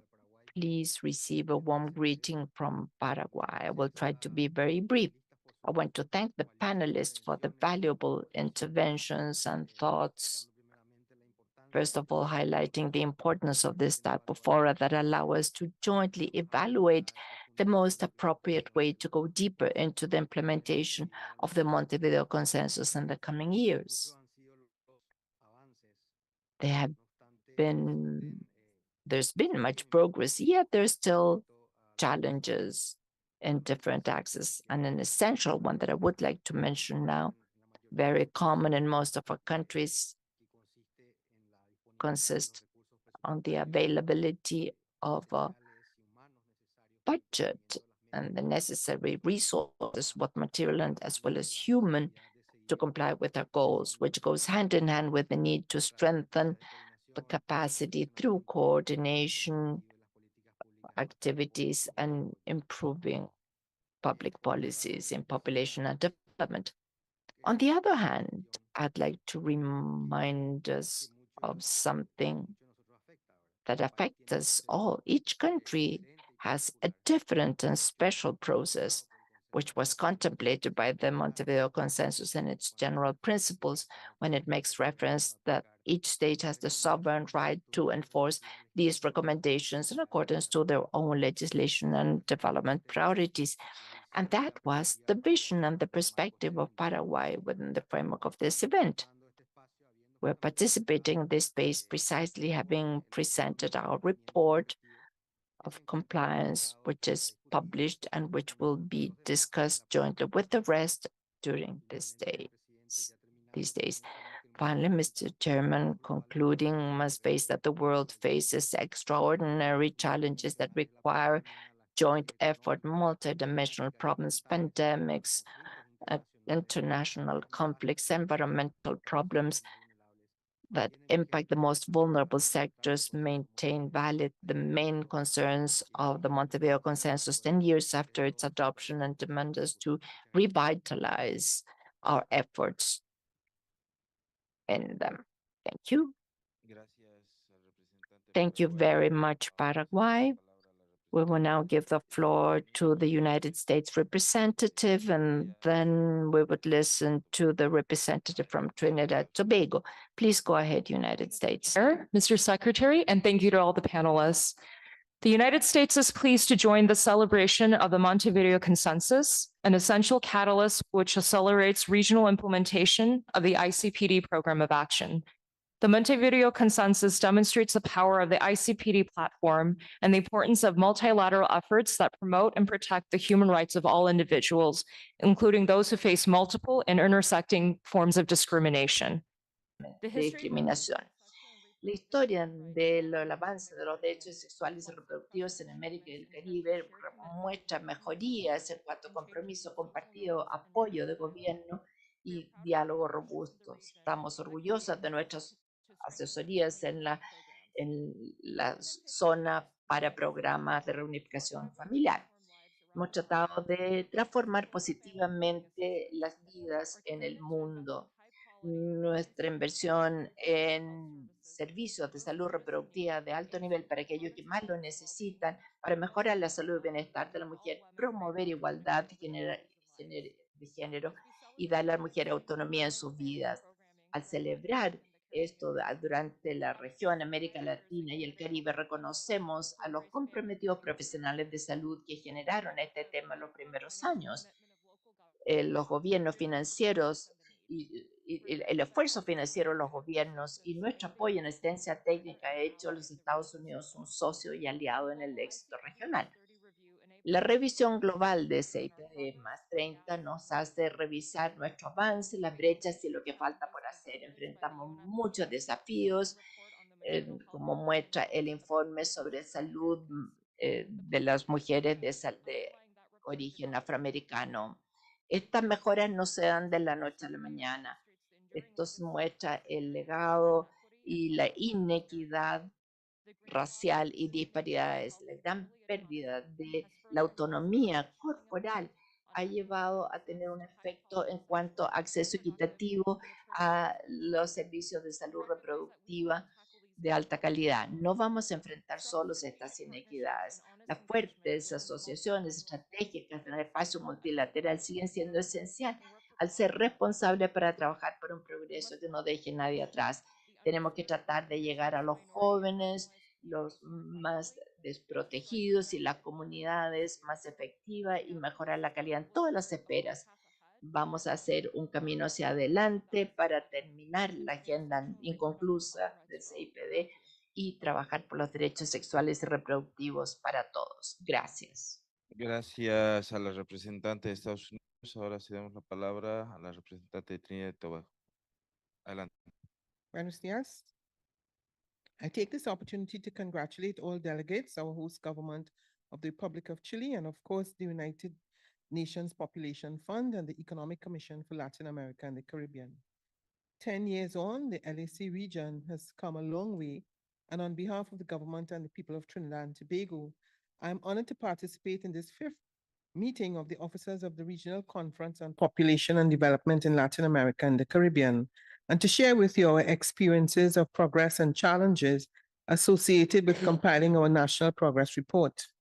Trinidad and Tobago, as agreed to at the 2018 Regional Conference on Population and Development, and in fulfillment of our commitment to contributing data to a virtual platform for MCPD follow-up, shared insights on the COVID-19 socio-demographic impact, and Montevideo Consensus on Population and Development, completing and submitting a detailed survey on July 7, 2023.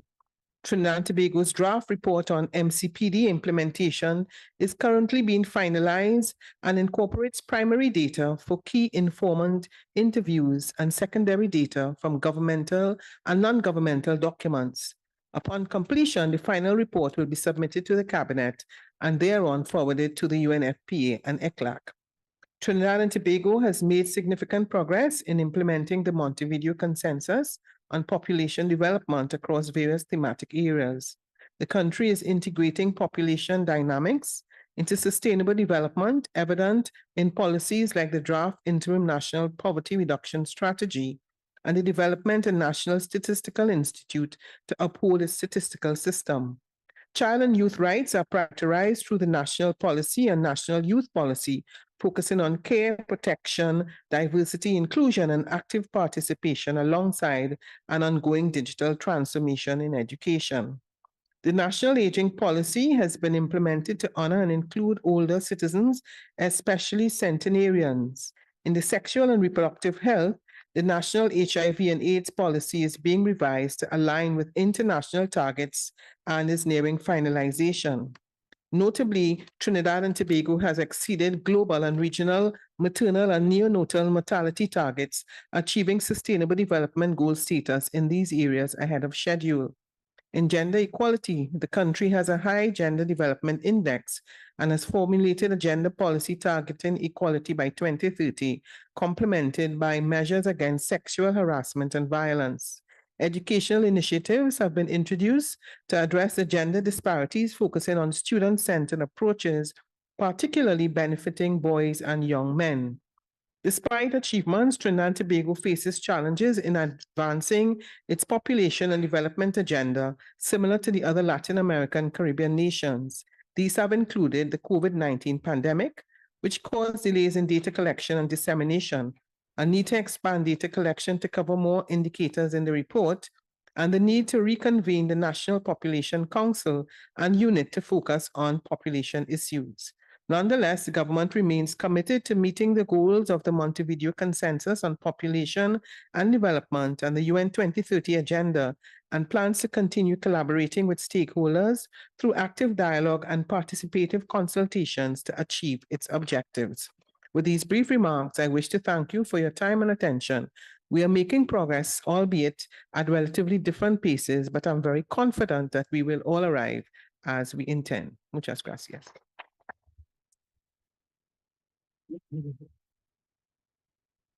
Muchas gracias a la representante de Trinidad y Tobago. Thank you very much, Trinidad Tobago. There being no requests for the floor from the countries, we would give the floor initially to the representative from UNAIDS. Please go ahead. Good morning. Thank you very much, Mr. Chairman, honorable panelists, delegates, and members of civil society. From UNAIDS, we joined this commemoration of the 10 years of the Montevideo Consensus. Its transformative vision and the commitments assumed continue to be valid, and we need to strengthen its implementation. In the era of HIV, in this discussion on challenges, we must also recognize our progress. Within these 50 years since 2010, we've doubled the amount of persons in the region that have access to retrovirals, actually 1.8 million persons. Thanks to the commitment of states, international cooperation, donors, the advocacy of the most affected communities, we've been able to reduce the AIDS mortality in Latin America in 32% and in the Caribbean in 50%. Nevertheless, the challenges are clear. Certain complacency of those who claim that HIV is a topic of the past make that since 2010, we have an increase of 8% of new infections in Latin America.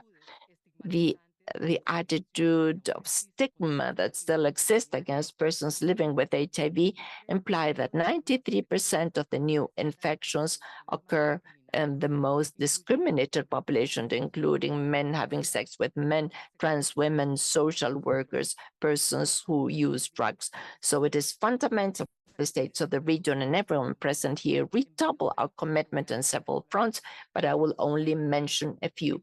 I echo that of continuing to strengthen the systems of information that disaggregate data, including gender, ethnic groups, ages, etc.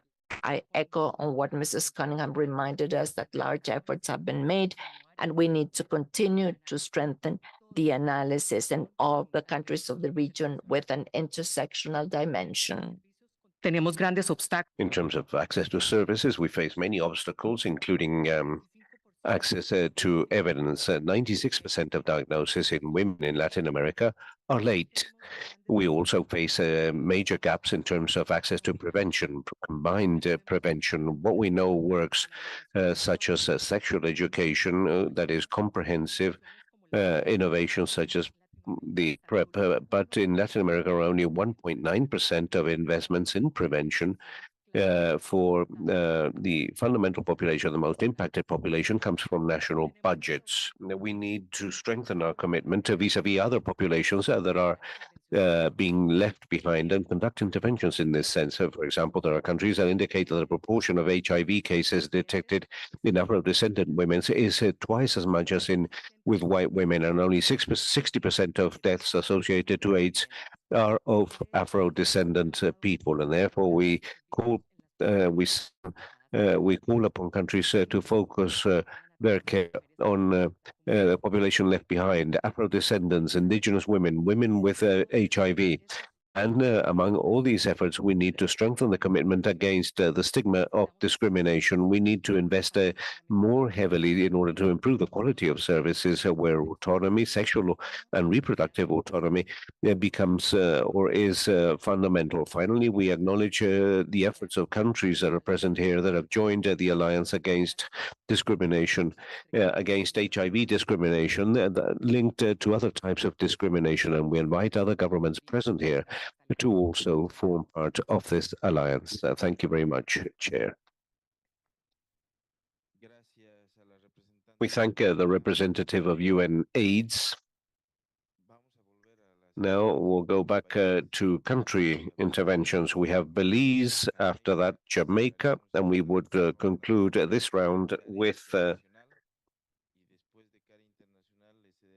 Care International, and after that we'll offer a few minutes to two panelists who would still like to mention other aspects, and you'll be granted 1.5 minutes each, if so. So, Belize, you have the floor. Mr. President, Excellencies, distinguished delegates, ladies and gentlemen, on behalf of the government and people of Belize, I thank you for the opportunity to address the 5th meeting of the presiding officers of the Regional Conference on Population and Development in Latin America and the Caribbean, and would like to extend our warmest greetings to all participating countries.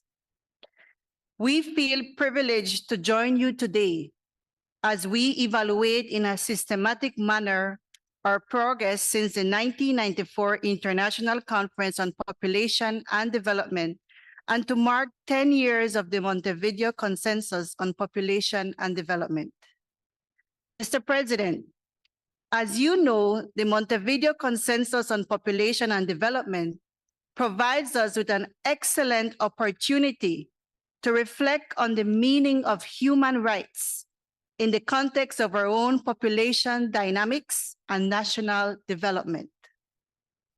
This process enabled a stock-taking of efforts, and thus I would like to commend the stakeholders, including governments and relevant civil society organizations, the private sector, academia, and relevant movements and groups for their contributions to the current Belize MCPD voluntary report, the regional review of the Montevideo Consensus on Population and Development, and to reiterate this call emphasizing the importance of sustaining and reinforcing existing partnerships and building new ones for the successful implementation of Montevideo Consensus.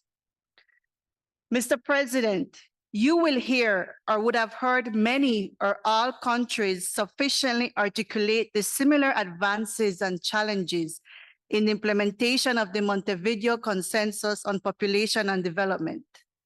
Belize, like our Caribbean and Latin American sister countries, is no different. We have made strides and advancement over the life course since the ICDP and MCPD by designing a People's Development Agenda. The Plan Belize Medium-Term Development Strategy, it outlines 6 strategic objectives that guide this endeavor. 1, poverty reduction. 2, economic transformation and growth. 3, trade deficit reduction. 4, citizen security. 5, protection of the environment and natural resources. And 6, no corruption and good governance. Ladies and gentlemen, this plan aligned with the goals and principles of ICDP and the MCPD will transform Belize towards a more democratic, inclusive, sustainable, and prosperous society in which all Belizeans will benefit. Ultimately, this plan, in conjunction with other national development plans, such as the National Children's Agenda and other sector and thematic plans, will help to advance on the progress made towards developing a more comprehensive social protection system, expanding investments in social safety nets, such as the Boost Conditional Cash Transfer Program, increase access to sexual and reproductive health services and laws that support the SRH enabling environment, gender equality through the National Gender Policy, and strengthening of anti-sexual harassment and anti-human trafficking legislations and policies to support persons with disabilities. Ladies and gentlemen, the challenges are many, but the commitment of the government of Belize and the partnerships it has built to address these issues are even greater. We are poised and committed to continue to address the challenges of gender equality and the inequalities in politics, continue to make significant decisions to address child marriage and early unions, focus on right-based elements of sexual and reproduction health and rights, especially gaps and challenges in information and free access to services for rural women, LGBTQ persons, and youth, among others. The government of Belize, recognizing the areas that requires more progress and investment, commits to put focus on 4 key areas of attention of the MCPD. 1, aging and social protection, providing support to pension reforms, care for older persons, promoting healthy aging and the protection of older persons. 2, Afro-descendants and indigenous people, building on the portfolio of the Ministry of Human Development, Families, and Indigenous Peoples Affairs, expanding the policy and programming agenda to support Afro-descendants and indigenous peoples. 3, migration and integration population dynamics into sustainable development and human rights. And 4, expanding the legislative policy and programming agenda that support persons with disabilities. Mr. President, ladies and gentlemen, I take the final minute to share this final thought and use it as a moment for advocacy. As we will see from all the presentations today, the common themes that challenges us, the global financial and war crisis, climate impacts on small island developing states, recovering from COVID-19 pandemic, institutional capacity challenges, and the data and evidence to support decision-making in a dynamic and changing environment. To this end, we thank the United Nations Population Fund, the CARICOM Secretariat, and Economic Commission for Latin America and the Caribbean, CELATE, among other partners, for their support, but also request your continued support to improve the identified priority areas: demographic trends, data migration, climate change, adolescent pregnancy, young people, mental health, gender-based violence, and universal access to sexual and reproductive health. And I say this, Mr. President, in an effort to ensure we are leaving no one behind, not just in principle, but meaningfully changing lives. In closing, the government and people of Belize wish to express gratitude for the work done by the countries serving as presiding officers of the Regional Conference on Population and Development in Latin America and the Caribbean, by the plurinational state of Bolivia in its capacity as chair, and the government and people of Chile for your warm hospitality.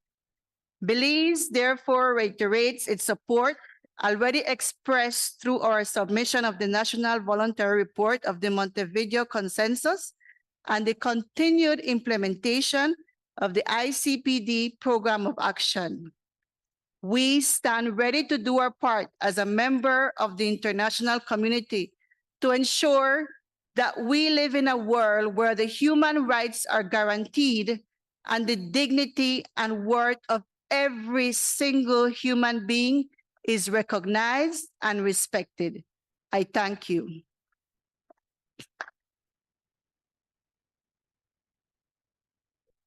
Gracias a la representante. We thank the representative of Belize, and we offer the floor to the representative of Jamaica. Mr. Kuzianki, Minister of Development Planning of the plurinational state of Bolivia, and the chair of the presiding officers of the Regional Conference on Population and Development in Latin America and the Caribbean. Members of the Bureau, distinguished delegates, observers, members of the Secretariat, ladies and gentlemen, it is my honor and my privilege to make a statement on behalf of the government of Jamaica. Jamaica is among the 38 governments in Latin America and the Caribbean that adopted the Montevideo Consensus after the first regional conference on population and development, which was held in 2013 in Montevideo, Uruguay. The consensus has become integral in reviewing the implementation of the Program of Action on International Conference on Population and Development, and its follow-up beyond 2014. Jamaica's population and development agenda is guided by our first long-term national development plan, which we call the Vision 2030 Jamaica. Vision 2030 Jamaica is benchmarked against global standards, and it is operationalized through culturally relevant implementation. It is informed by a government-led stakeholder process of consultation and is designed to enable the achievement of 4 national goals and 50 national outcomes. National Outcome 1 of Vision 2030 Jamaica speaks to a healthy and stable environment, rather a healthy and stable population. This is achieved by addressing population and development concerns through a life cycle approach that is pertinent to our children, or adolescents, or youth, or working age population, the elderly, and persons with disabilities. Our National Outcome 1 is premised upon the principle of inclusion and sustainability. So, Mr. Chair, since the last reporting period, Jamaica has made significant advancement in its population and development program. These include substantial reductions in fertility, substantial reductions in population growth, infant and under 5 mortality, and mother-to-child transmission of HIV. We have also continued improvements in areas such as life expectancy, civil registration, and particularly within our social protection systems. Jamaica has therefore progressively integrated the Montevideo Consensus into our national policy frameworks. And some of these policies include the revised National Population and Sustainable Development Policy, the National Policy on Poverty and or Poverty Reduction Program, the National Policy on Gender Equality, or Jamaica Social Protection Strategy, or revised National Senior Citizens Policy, which is all encompassing, looking at how we address issues pertaining to our older persons and issues pertaining to aging, the National Policy on International Migration and Development, and our National Diaspora Policy, recognizing, as our colleagues from the Caribbean has said, the impact that international migration has had on our own development. Mr. Chair, Jamaica's population is aging rapidly with an increasing elderly cohort, a growing working age cohort, and a shrinking child population. This change is fueled by factors including the reduced fertility rate, which now stands below the replacement level. The implications of these changing demographics have been incorporated into our interventions and in our strategies, particularly our international migration and development strategies, our social protection systems, and our poverty reduction targets. We have also recently concluded our reproductive health survey after not completing one since 2008. Mr. Chair, Jamaica has also enacted critical legislation to protect the vulnerable populations. These legislation include the Disabilities Act and, of course, our Sexual Harassment Prevention Act. And we are currently reviewing a number of laws to make it more relevant to the development challenges that we face. Jamaica ranks well among countries that have made significant progress towards gender equality and gender parity. Nevertheless, to achieve Jamaica's Vision 2030 and the key sustainable development goals, we need to continue to maintain this progress through having more robust policy and legislative frameworks that will facilitate comprehensive and coordinated approach towards a full integration of gender and every other thing that we speak about in our national life. An essential focus of the consensus is establishing a permanent institutional structure that is devoted to population and development issues. The Planning Institute of Jamaica, which is the national focal point for population and development planning, forms part of that structure. The Population Thematic Working Group, which is housed within the PIOJ, or the Planning Institute of Jamaica, is the coordinating mechanism that is established to monitor the implementation of our revised National Population and Sustainable Development Policy.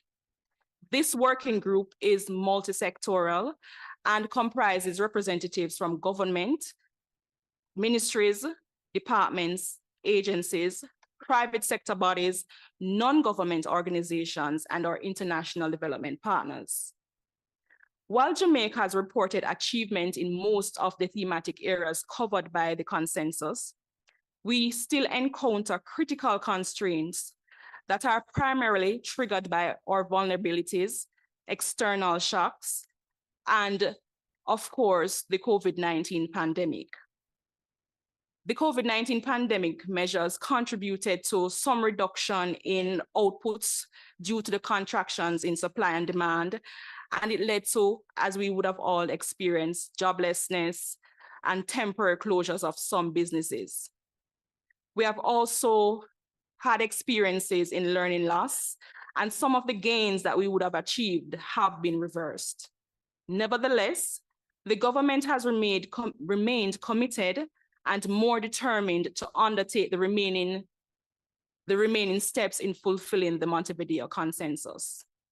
Mr. Chair, in closing, Jamaica would like to acknowledge the collaborative efforts of all who have contributed to the successful outcome of this fifth meeting of the presiding officers of the RCPD. As we reflect on the 10 years of the implementation of the Montevideo Consensus, we recognize our gains as individual member states. However, we look forward to continuously working together to ensure the collective gains of the Latin American and Caribbean region remains. I thank you.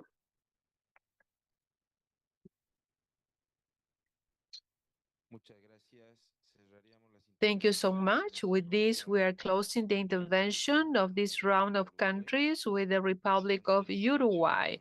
I would like to mention that the countries who would like to speak will have the opportunity to do this in tomorrow's session during the afternoon. We are going to finish with Uruguay now, and then we continue with giving the floor to the panel members. Good morning to the authorities of the fifth meeting of the presiding officers of the Regional Conference on Population and Development. I greet all the delegations. It's a pleasure to be here. We're going to be very brief because we have heard interesting expressions, and I would like to complement what Daniel Brioso said. Today we're celebrating the 10 years of the consensus which took place in our country, in Uruguay, and we have the responsibility to continue with that work, the responsibility to increase our commitment with Montevideo Consensus. Basically, and we are going to provide the country report afterwards, but we have had an ensuring different facts throughout the years, and HIV, adolescent pregnancies. In HIV, we have been reducing fatalities because of that. But I talked also about reduction in adolescent pregnancies, but we have a drop in the natality birth. The replacement rate is the lowest one in Latin America, 1.28 children per woman, very distant from the advisable number. This opposition to be happy for reducing adolescent pregnancy, but at the same time reducing the birth rate is something of concern, and we need to work on that. I heard the different comments, and I was thinking of that the rights are rights, and our obligations is not to embed them with ideologies, because when that happens, those rights run the risk in relation to different political postures. The rights are rights of the individuals, and our obligation is that when we go back to our countries in a couple of days, our obligations is with the people who have their rights vulnerated, that is children, adolescents, women. And today our commitment and our contribution here should be of something that is applicable. We're offering our experience, and also we're learning from the different countries. We want to share about the consensus. 10 years in the life of country seems to be very little, but in the life of individuals, it's a long time. And especially the ones the actions are of Montevideo Consensus are focused on. So from our country, when we recognize the task that were put on in the Montevideo Consensus, I reiterate that we have to think more in the future than in the past. Thank you. Thank you to the representative of Uruguay and now CAR International. Greetings to the presiding officer of the fifth regional meeting on population and development of Latin America and the Caribbean, the panel members and all the attendees. From CAR International, we celebrate this conference in the framework of the Montevideo Consensus commemoration, highly valuable for the region and for the populations of our countries because of the progressive nature of this consensus. It has facilitated the state of Latin America and the Caribbean to make progress, to bridge gaps of inequality, supporting inclusive approaches for the democratic and just building of fairness. So unfortunately, we haven't made progress at the same time and the same rhythm in all the countries. For Latin America and the Caribbean, the Montevideo Consensus has been the framework for the dialogue among the states and civil society. This robust society, which are requesting for voice, participation, and leadership, all issues which are related to the development of the citizens and their rights. Montevideo Consensus is and has been an opportunity for international cooperation to adhere compliance with the regional development agenda, the regional agenda for gender equality and sexual and reproductive rights, and to ensure life free from violence. Along this line, from the CAR International, we want to support all the social movement, especially feminist movement of women and population and LGBTQ+, where we have young women and young people, disabled people, Afro-descendant and Native people. And in this conference, there's a delegation with the feminist programs in Latin America and the Caribbean. We celebrate progress made and we reiterate commitment for the right from an intersectional perspective, and especially we encourage the states and international agencies of the United Nations systems and the multilateral instances to maintain the language agreed in Montevideo Consensus in terms of a guarantee of sexual and reproductive rights and sexual education and comprehensive education, including language that allows to include disabled people, respecting the guarantees from the state for the proper exercise of rights of the citizens and promoting the democracies which are diverse and participatory, where the need is based on the state of right. And finally, to guarantee the self-determination of people as well as autonomy and freedom of sexual and reproduction activities. Thank you.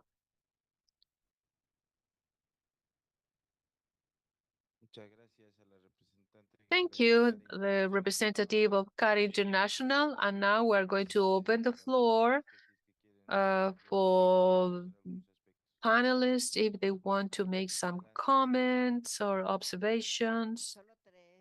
Yes, just 3 points of challenges that we're facing. I see one that is related to public management, because we're interested in putting an end to inequalities, not to express just a narrative. So one of the things is how can we articulate the different institutions in a country as part of this agenda and this commitment, the institutional work, something that appears to be very easy. Para que cada secretaría, cada ministerio tenga la agenda de Montevideo como una agenda propia. But to have an agenda, and my attribution as the Secretary of Health, una visión, ¿no? Hacia dónde vamos, esto. But if we don't have one single vision, that is going to be very limited because it's difficult to lead, politically speaking. You have a great leader in Mexico, our president in Mexico, which has a leadership that makes that institutions and in line with this aspect of inequality. The main sentence that he says, for the good of all of us, poor people are first. And the other things is the coordination to otro nivel muy difícil. To work in all territories. That's something very difficult because we have very diverse people in our country. 32 entities in Mexico. We have area with a cosmopolitan culture. We have other conservative states, others with parties of right wings. And this is another great complex challenge because this is to put the political preferences on top of the agenda of inequality. So we need to finish with all this, with machismo, with discrimination towards indigenous people, Afro-descendant individuals, and to finish with all that. This is a complex cultural change, and that implies political and vertical management. And to achieve that personal autonomy and the community autonomy, I like very much, as Mirna Cunningham said, the great leader, very well known in our region. It's a pleasure to me to share with you this table, the importance about talking not only individualism, but working at the community level with communities because we have identities. And how we transform in a conservative community with a chauvinist habits, how can we change them if it isn't with the women themselves? The other is a global challenge, global. And I would like to invite all the countries who are present here so that we may propose in the coming 57th period of sessions of the International Conference on Population. Desarrollarse en abril del 2024, que se incluyan los compromisos y los acuerdos regionales que se derivaron de la conferencia de Cairo del 94, que se incluya los acuerdos de el consenso Montevideo, como tendrán que incluirse los del continente africano y los asiáticos y los europeos. ¿Por qué? Porque son las expresiones regionales a las que hemos llegado cada uno de los continentes. Y cada continente es distinto y la visión del continente de América Latina es el consenso Montevideo. Y tendría que llevarse a esa sesión a los 30 años de la conferencia CPD del 2024 y ya propusimos incluirlo en los acuerdos de esta reunión por escrito para ver si se puede incluir en la resolución. Muchas gracias.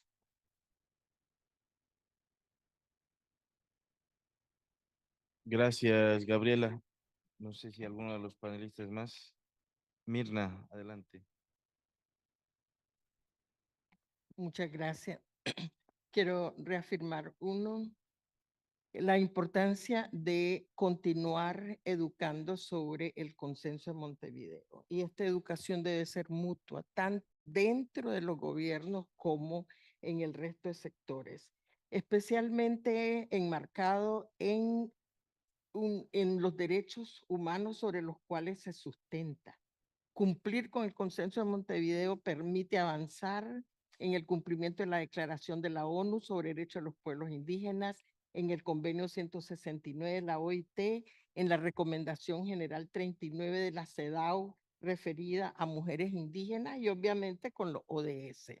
El segundo planteamiento tiene que ver con la participación. Solo con la participación de mujeres, de pueblos indígenas, de juventudes, se puede lograr un enfoque de derechos humanos con intersección. Nadie más conoce sobre cada uno de esos sectores que las mismas mujeres de los pueblos indígenas, las mismas personas con discapacidad, las juventudes. Entonces se tiene que promover mayores espacios de participación dentro de cada uno de los gobiernos de la región si queremos cumplir con el consenso de Montevideo. Y obviamente la alianza. Ponemos a la orden el FILAC, este Fondo para el Desarrollo de Pueblos Indígenas de América Latina y el Caribe, como un puente entre pueblos indígenas y gobiernos para poder realmente continuar con el diálogo que nos permita avanzar de forma conjunta. Muchas gracias. Gracias, Mirna. Juan Carlos, adelante. Sí, tres cuestiones. Primero, tenemos un consenso sobre el consenso. Eso es un gran paso de avance, sobre todo su vigencia y oportunidad. Creo que debemos felicitarnos todos, regocijarnos todos y llevar eso adelante. Segundo, en mi intervención, obviamente que reitero el agradecimiento a nombre de mi país y demás, no hablé sobre Cuba, lo haré más tarde, hay espacio, el informe voluntario, los paneles que faltan y demás. Pero quiero terminar sobre esto ratificando algo que para nosotros es muy importante en el país. Una vez escuché a un alto directivo del Fondo de Población de Naciones Unidas decir que el Cairo, refiriéndose a la Conferencia Internacional de Población y Desarrollo del Cairo, era Cuba. Y Cuba era el Cairo, hablando de la coincidencia de las políticas. Termino en este caso, a partir de todo esto, dije que teníamos consenso sobre el consenso, que para mi país Montevideo es Cuba y Cuba es Montevideo, en la coincidencia de sus políticas sociales, económicas y todo lo que tenemos que hacer para adelante. Cuenten con Cuba para todo esto. Muchas gracias. Gracias, Juan Carlos. Terminaremos de este lado. Adelante, Samantha, ¿no? Thank you. Thank you very much. I just wanted to highlight at this point that from my experience, especially within the Caribbean region, we tend to look at the cost of implementing a lot of the social programs. And I think that if as governments, we focus on the cost of implementation, we will lose the vision. I just wanted to highlight that because that is something that always arises. And I will use, again, Antigua and Barbuda as an example. As one of the SDGs, we are supposed to ensure that every single person has access to water. But naturally, our country is a drought-prone country. And so we have been going through extensive periods of drought, but we have had to invest as a government in desalination plants to ensure that we're able to meet that goal. We're not 100% there, but we are practically about 80% there. And we continue to invest in that. And I simply say this to say that producing water in that way is more expensive than if we were producing the groundwater or we were not drought prone. But we still recognize that we have to do that because it is a necessity. And I say this even further to say that we cannot always put a cost to improving the lives of our people. We have to ensure that we have the commitment and that we are able to move forward on that commitment. There will be challenges. We may not always get the end result. And I think as our panelists would have... Como nuestros panelistas hubieran destacado la importancia de los datos y la calidad de los datos, porque cuando uno está invirtiendo así de harto en asegurarse de mejorar los estándares sociales, uno quiere asegurar también que es capaz de tener los datos que sustentan y ayudan a orientar para decirle si estos programas tienen éxito o si sus políticas tienen éxito y realmente alcanzar a aquel grupo que uno quería alcanzar. Así que solamente pensé que es importante destacar ese punto. Gracias. Muchas gracias. Ahora le cedería la palabra a Elizabeth. Muchas gracias. Yo tengo varios puntos aquí, voy a hacerlos lo más ágil posible. Definitivamente, pues la pandemia del COVID nos dejó una crisis sin precedentes. Tenemos una gran responsabilidad los estados para superar ese masivo que evidenció las brechas económicas y la inequidad de los sistemas de protección social. Un aspecto relevante y tal vez que ha sido desatendido es el tema de salud mental. Y yo creo que se profundizó mucho después del COVID y es algo que tenemos que atender. Lo otro es seguir trabajando decididamente para superar esas brechas de desigualdad, y lo hemos dicho en todos los aspectos. Y no solo requiere esto un cambio estructural de nuestras políticas públicas, sino un cambio profundo de nuestras sociedades, nuestra forma de pensar, el mindset. Y parece un cambio de paradigma, aunque suene extraño, pero es realmente estar del lado correcto de la historia. Por otro lado, es importante trabajar solidariamente en la integración regional para poder tener unos esfuerzos mayores colaborativos para avanzar las acciones del Consenso de Montevideo y la Agenda Global de Población y Desarrollo.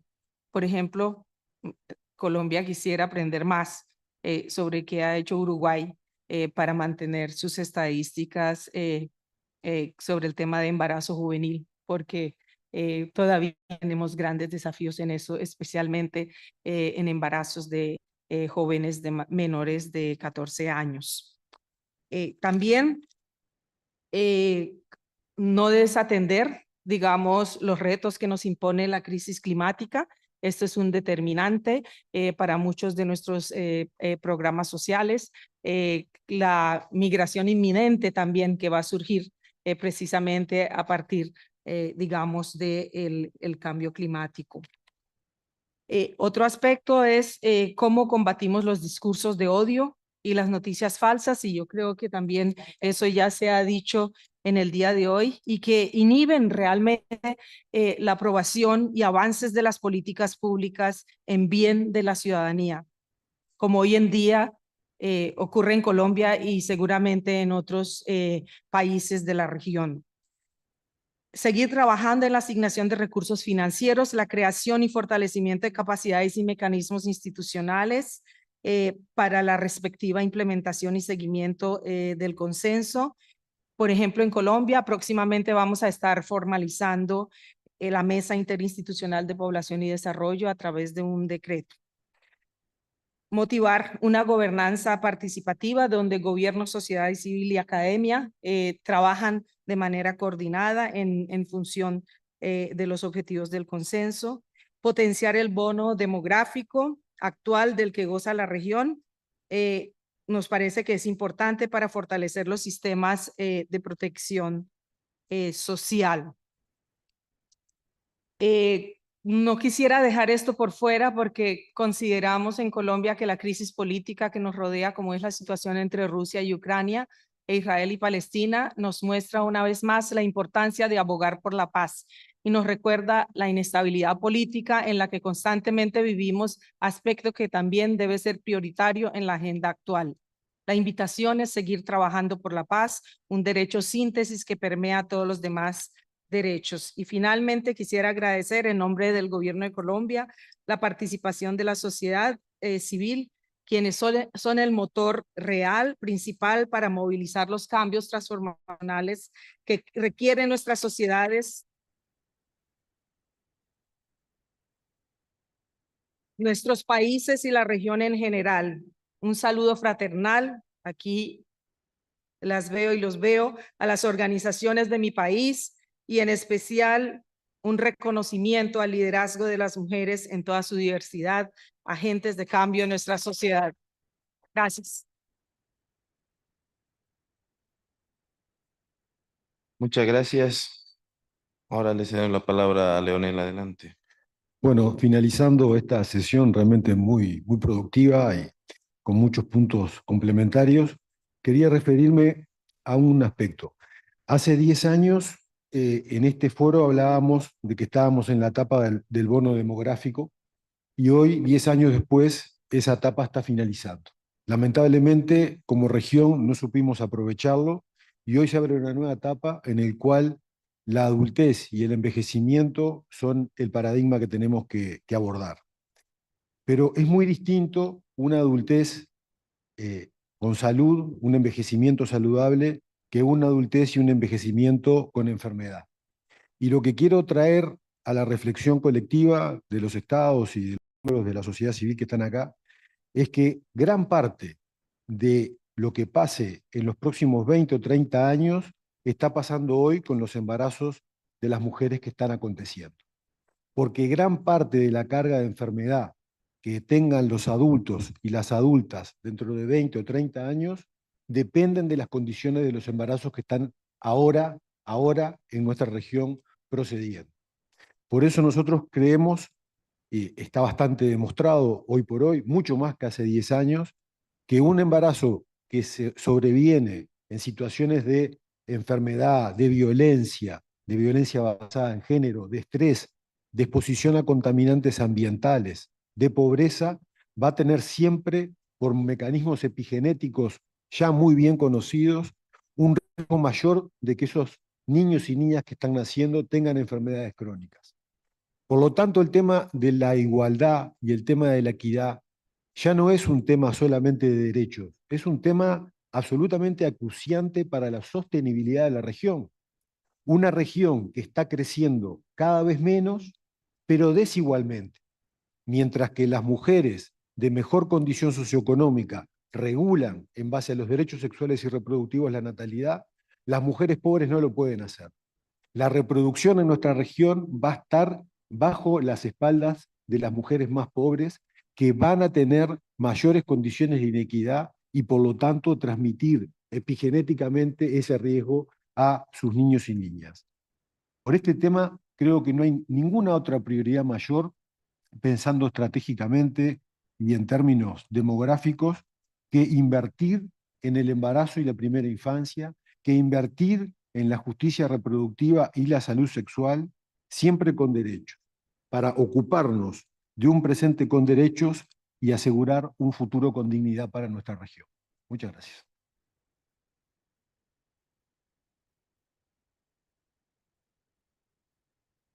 Bueno, de esta manera habríamos terminado la mesa redonda de alto nivel, retos para profundizar la implementación del Consenso de Montevideo sobre población y desarrollo en América Latina y el Caribe a 10 años de su aprobación.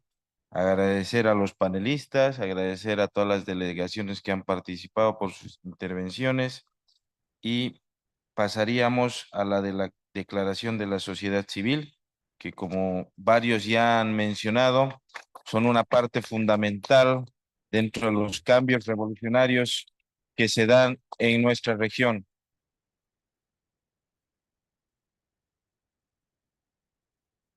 Y permítanme saludar también a la hermana Guillermina, que es la ejecutiva de la Confederación Nacional de Mujeres Campesinas Indígenas Originarias de Bolivia, y que participa en este evento. En Bolivia, las organizaciones civiles, que nosotros las llamamos nuestras organizaciones sociales, son un pilar fundamental para poder llevar adelante estos cambios revolucionarios, y desde el gobierno nacional nosotros trabajamos de manera conjunta con nuestras organizaciones, y esa es la importancia que tiene para nosotros que puedan participar en este tipo de eventos y que podamos caminar juntos de la mano para poder transformar y generar más y mejores oportunidades para todas las bolivianas y bolivianos, y poder compartir también nuestra experiencia en este tipo de escenarios. Entonces, ahora pasamos a escuchar la declaración de la sociedad civil.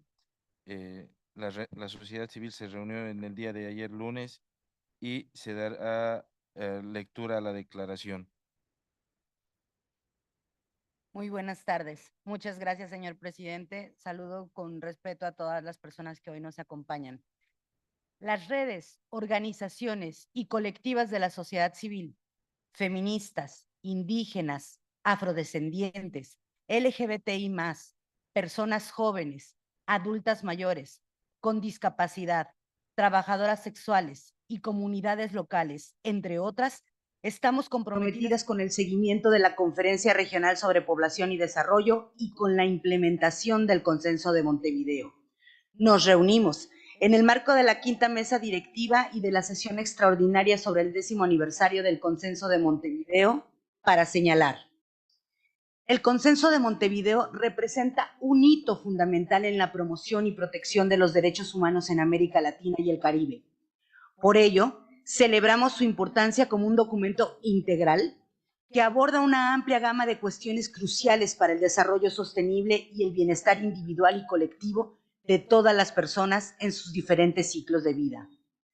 A lo largo de esta década, hemos presenciado el fortalecimiento de un sólido movimiento feminista y la expansión de redes de juventudes y organizaciones que representan la diversidad de voces y experiencias que enriquecen nuestra lucha por los derechos humanos y la igualdad.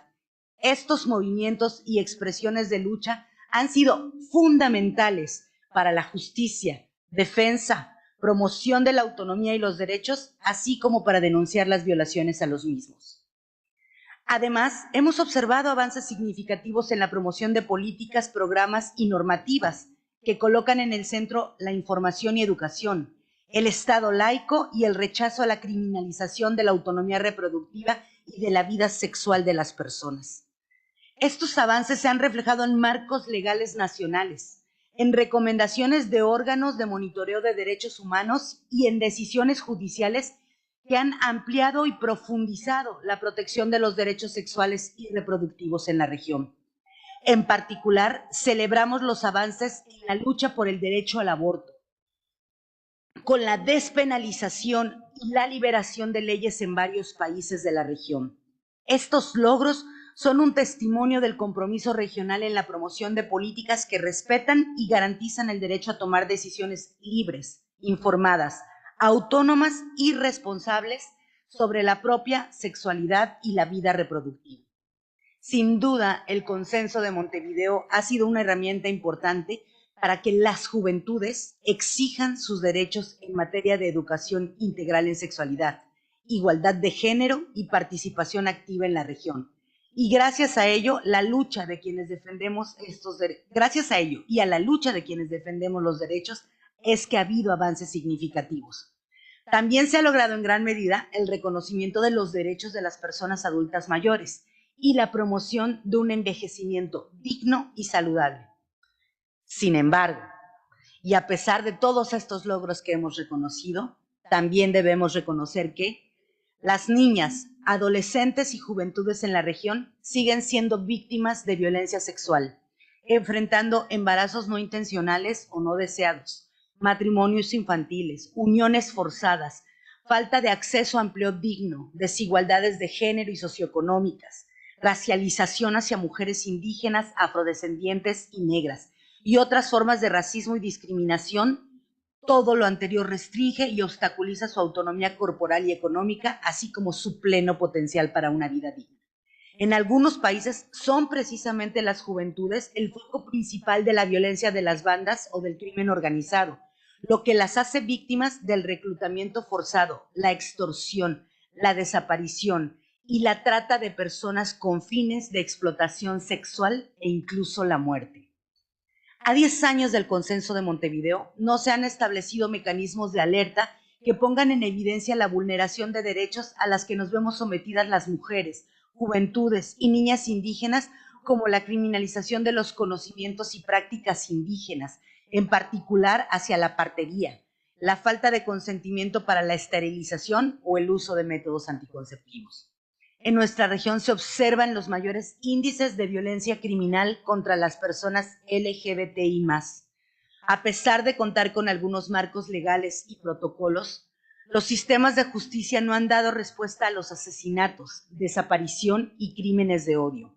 Además, las poblaciones LGBTI+ enfrentamos discriminación en los sistemas de salud y educativo y dificultades para el acceso a empleos y vivienda dignos, con graves implicaciones para la autonomía y la autodeterminación, así como para alcanzar metas internacionales de desarrollo y de eliminación de la pobreza. No se ha logrado incorporar en los registros y estadísticas nacionales, que son insumos básicos para garantizar la protección y la elaboración de políticas públicas. El Consenso de Montevideo hace un llamado para ampliar los sistemas de protección y de seguridad social con perspectiva de género para las trabajadoras informales, lo cual incluye a las trabajadoras sexuales. Sin embargo, en toda la región se registran cada vez más violaciones a sus derechos. El Consenso de Montevideo, no obstante ser una agenda de avanzada y la más progresista del mundo, desde su adopción no incorporó expresamente a quienes viven con alguna discapacidad.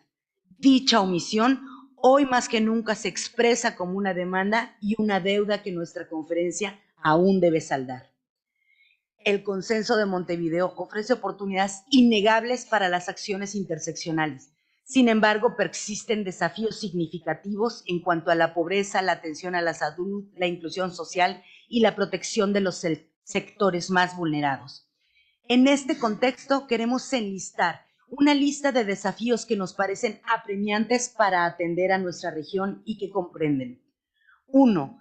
Impulsar esfuerzos continuos para lograr la implementación plena del Consenso de Montevideo. No se nos puede quedar atrás ninguna de las acciones prioritarias. 2. Eliminar la mortalidad materna evitable y disminuir drásticamente el embarazo no planeado, no deseado y no consentido de niñas y adolescentes. 3. Diseñar e implementar planes estratégicos, políticas y programas con presupuestos suficientes para dar cumplimiento al consenso, con énfasis en el capítulo H, en concordancia con la recomendación 39 de la CEDAW sobre los derechos colectivos e individuales de las mujeres y jóvenes indígenas. 4. Asegurar la inclusión de perspectivas interculturales, interseccionales e intergeneracionales, y aunque suene a que estamos redondeando, con pertinencia étnica y lingüística en los servicios de salud. Asegurar que existan mecanismos para que las juventudes participen, tanto en la toma de decisiones como en la construcción de políticas públicas y accedan a servicios de educación, salud y vivienda, entre otros. 6. Impulsar la incorporación plena de los pueblos indígenas y afrodescendientes en la toma de decisiones, incluyendo la consulta previa, libre, informada y con consentimiento. 7. Asegurar una vida digna y plena para las personas adultas mayores, garantizando los mecanismos para que participen en los asuntos que les conciernen. 8. Impulsar políticas de salud, educación y atención que reconozcan las necesidades y derechos de las personas con discapacidad, respondiendo a ellas de forma eficiente y respetuosa, sin tutelajes ni discriminación. Asegurar a las poblaciones LGBTI+ una vida libre de violencia y acceso a los servicios de salud, con plena garantía de sus derechos sexuales y reproductivos, sin discriminación y fomentando su pleno desarrollo. 10. Lograr la eliminación de la transmisión vertical del VIH en un marco de respeto a los derechos humanos y garantizar los servicios integrales y el acceso a tratamientos. 11. Reconocer el trabajo sexual como trabajo, tal como lo dictaminó la Corte Interamericana de Derechos Humanos. 12. Llevar los avances que podemos celebrar en la región también a Centroamérica, República Dominicana y el Caribe inglés, donde el aborto sigue totalmente penalizado y las mujeres están impedidas de ejercer su autonomía reproductiva y amenazadas de perder su libertad si es que por cualquier circunstancia deciden interrumpir un embarazo. 13. Regular la objeción de conciencia, para que esto deje de ser un obstáculo para que mujeres y personas con capacidad de gestar en su amplia diversidad accedan a servicios de aborto legal y seguro. 14. Impulsar una educación integral de la sexualidad que posibilite un cambio cultural para eliminar la transfobia y considerar la orientación sexual, identidad y expresiones de género, así como las características sexuales para determinar las acciones de gobierno. 15. Luchar contra la violencia machista sigue vigente. Debemos atender a las víctimas de violencia sexual y de cualquier tipo de violencia basada en género oportunamente y sin revictimización. 16. Asignar presupuestos específicos e insumos para atender la salud sexual y reproductiva de todas las personas en todas las etapas de la vida, incluyendo la atención del aborto legal, seguro y gratuito. 17. Generar mecanismos de evaluación de las políticas públicas en materia de población y desarrollo con base en estadísticas desagregadas mínimamente por sexo, identidad de género, edad, pertinencia cultural, autoidentificación étnica o racial y discapacidad. Ya la CEPAL tiene un sistema que les cuesta llenarlo. 18. Generar programas de atención a poblaciones migrantes desde una perspectiva de portabilidad de derechos, que ponga énfasis en atender los riesgos que enfrentan las mujeres en tránsito. 19. Poner fin a las prácticas extractivistas y a los megaproyectos que depredan nuestros territorios, generan desplazamientos forzados y dañan nuestro medio ambiente. Señoras y señores, a 10 años del Consenso de Montevideo, reafirmamos nuestro compromiso con la lucha por la igualdad, los derechos humanos y la justicia social en la región. La amenaza fundamentalista se expresa de múltiples formas, atacando libertades, criminalizando movimientos y poniendo en riesgo a las defensoras de derechos humanos, así como empujando retrocesos. Los gobiernos conservadores o abiertamente antiderechos se instalan en la región. Las luchas progresistas los enfrentan y en el mejor de los casos, a veces logramos detenerlos. La nuestra es una región de avances y retrocesos, en donde vivimos una batalla cultural por la igualdad y los derechos humanos.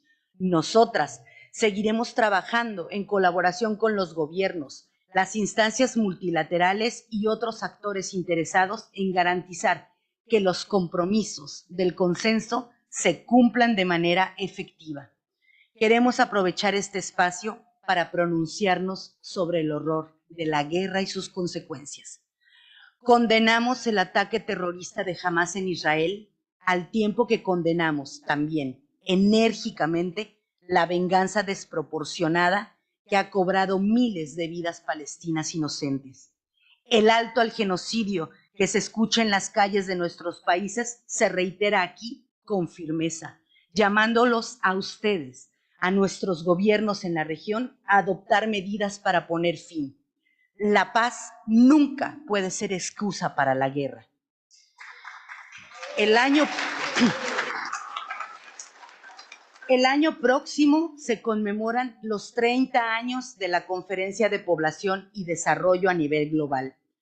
Llamamos a ustedes para que, en tanto representantes de nuestros gobiernos latino-caribeños, se involucren activamente y aporten a la discusión global lo que nuestra región tiene para compartir. Nuestro Consenso de Montevideo, sus avances y su mirada progresista.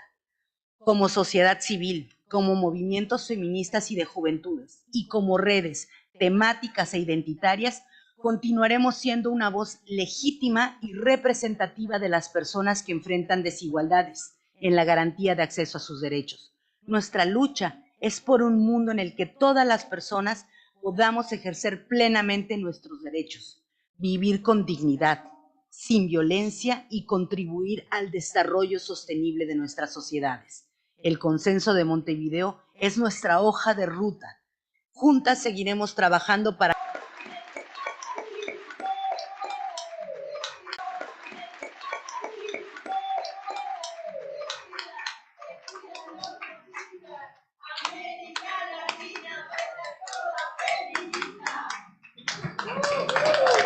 Muchas gracias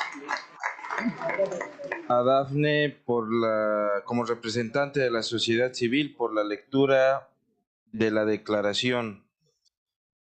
Ahora pasamos a tratar la presentación del documento Población, Desarrollo y Derechos en América Latina y el Caribe, propuesta de segundo informe regional sobre la implementación del Consenso de Montevideo sobre Población y Desarrollo, para lo cual invitamos a Simone Cecchini, director del Centro Latinoamericano y Caribeño de Demografía CELADE, División de Población de la CEPAL, quien nos presentará este documento. Muchísimas gracias, presidente. Es un gran gusto para la CEPAL y para la Secretaría Técnica a cargo del CELADE que estemos todos acá celebrando los 10 años del Consenso de Montevideo. Consenso de Montevideo que constituye, como se ha dicho, una agenda muy amplia, integral, con 10 capítulos, 108 medidas prioritarias. Entonces, el documento que le vamos a compartir hace un esfuerzo para cubrir todo, pero obviamente ni el documento ni la presentación, para la cual tenemos poco tiempo, va a permitir entrar en tanto detalle. Es muy importante mencionar algo de proceso. ¿Por qué hacemos este informe y hacia dónde vamos? ¿Cuáles son los objetivos?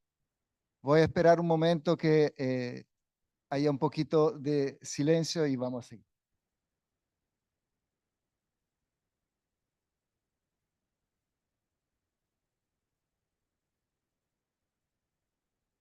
Gracias. Entonces, ¿cuál es el objetivo? Por supuesto, hacer el seguimiento a la medida prioritaria, destacar los logros, los desafíos y, por supuesto, compartir la experiencia de los países. El índice anotado del informe fue compartido en junio con todos los países y recibimos comentarios que incorporamos a dichos informes. La fuente de información son, por supuesto, los informes nacionales voluntarios, los 21 que recibimos de agosto, la fuente estadística oficiales, que son la de censo y de encuesta de hogares, así como otras bases de datos de Naciones Unidas y estudios de distinta característica. Los países tienen la posibilidad de hacer observaciones a este informe hasta el 20 de diciembre, porque esta es solamente una propuesta. Esta es una propuesta de una posición, un informe regional hacia la Comisión de Población y Desarrollo que ocurrirá en abril, así como para la próxima conferencia regional, la quinta conferencia regional que tendrá lugar el próximo año, en 2024. Los contenidos del informe son estos, bastante sencillos. Primero vamos a abordar la tendencia demográfica, después hacer el seguimiento a la medida, tanto a nivel regional como con un enfoque en el Caribe, que tiene sus peculiaridades. Y aquí destacar la gran colaboración que hemos tenido de nuestra subsede del Caribe en Puerto España. Y finalmente, algunas conclusiones. Respecto del primer punto, las tendencias demográficas nos dan el telón de fondo para la implementación del Consenso de Montevideo y nos ayudan a entender a nuestras economías y nuestras sociedades, ¿verdad? De ahí que le vamos a compartir alguna grande tendencia, primero de la población total. La población de América Latina y Caribe desde los años 50 crecía bastante rápidamente. Ese crecimiento ha ido enlenteciendo. Hoy día somos 665 millones de personas en la región, y vamos a crecer menos y vamos a llegar en el año 2056 a un máximo de poco más de 750 millones de personas. Desde ese momento, la población ya va a decrecer en la región. Y más allá del total, es muy importante destacar las tendencias de los distintos grupos de población. Ustedes ven ahí la línea verde, los niños hasta 14 años de edad ya alcanzaron su máximo en el año 2001 y ya ese grupo de población en términos absolutos está disminuyendo al tiempo que va aumentando rápidamente el número de personas mayores. Esa es la línea roja y todavía aumenta la cantidad de personas adulta en edad de trabajar que alcanzará su máximo en el año 2042. La tendencia de los grandes grupos de edad se conectan con el tema que mencionó Leonel del bono demográfico, ¿verdad? Esa gran ventana de oportunidad durante la cual todavía crece la población en edad de trabajar comparado a la persona menores de 15 años o mayores de 65, una oportunidad porque crecen los ingresos, no es tan grande la inversión que hacer en los dependientes, pero esa es solamente una oportunidad que tenemos que implementar y realizar gracias a las políticas públicas de inversión, de crecimiento, de protección social.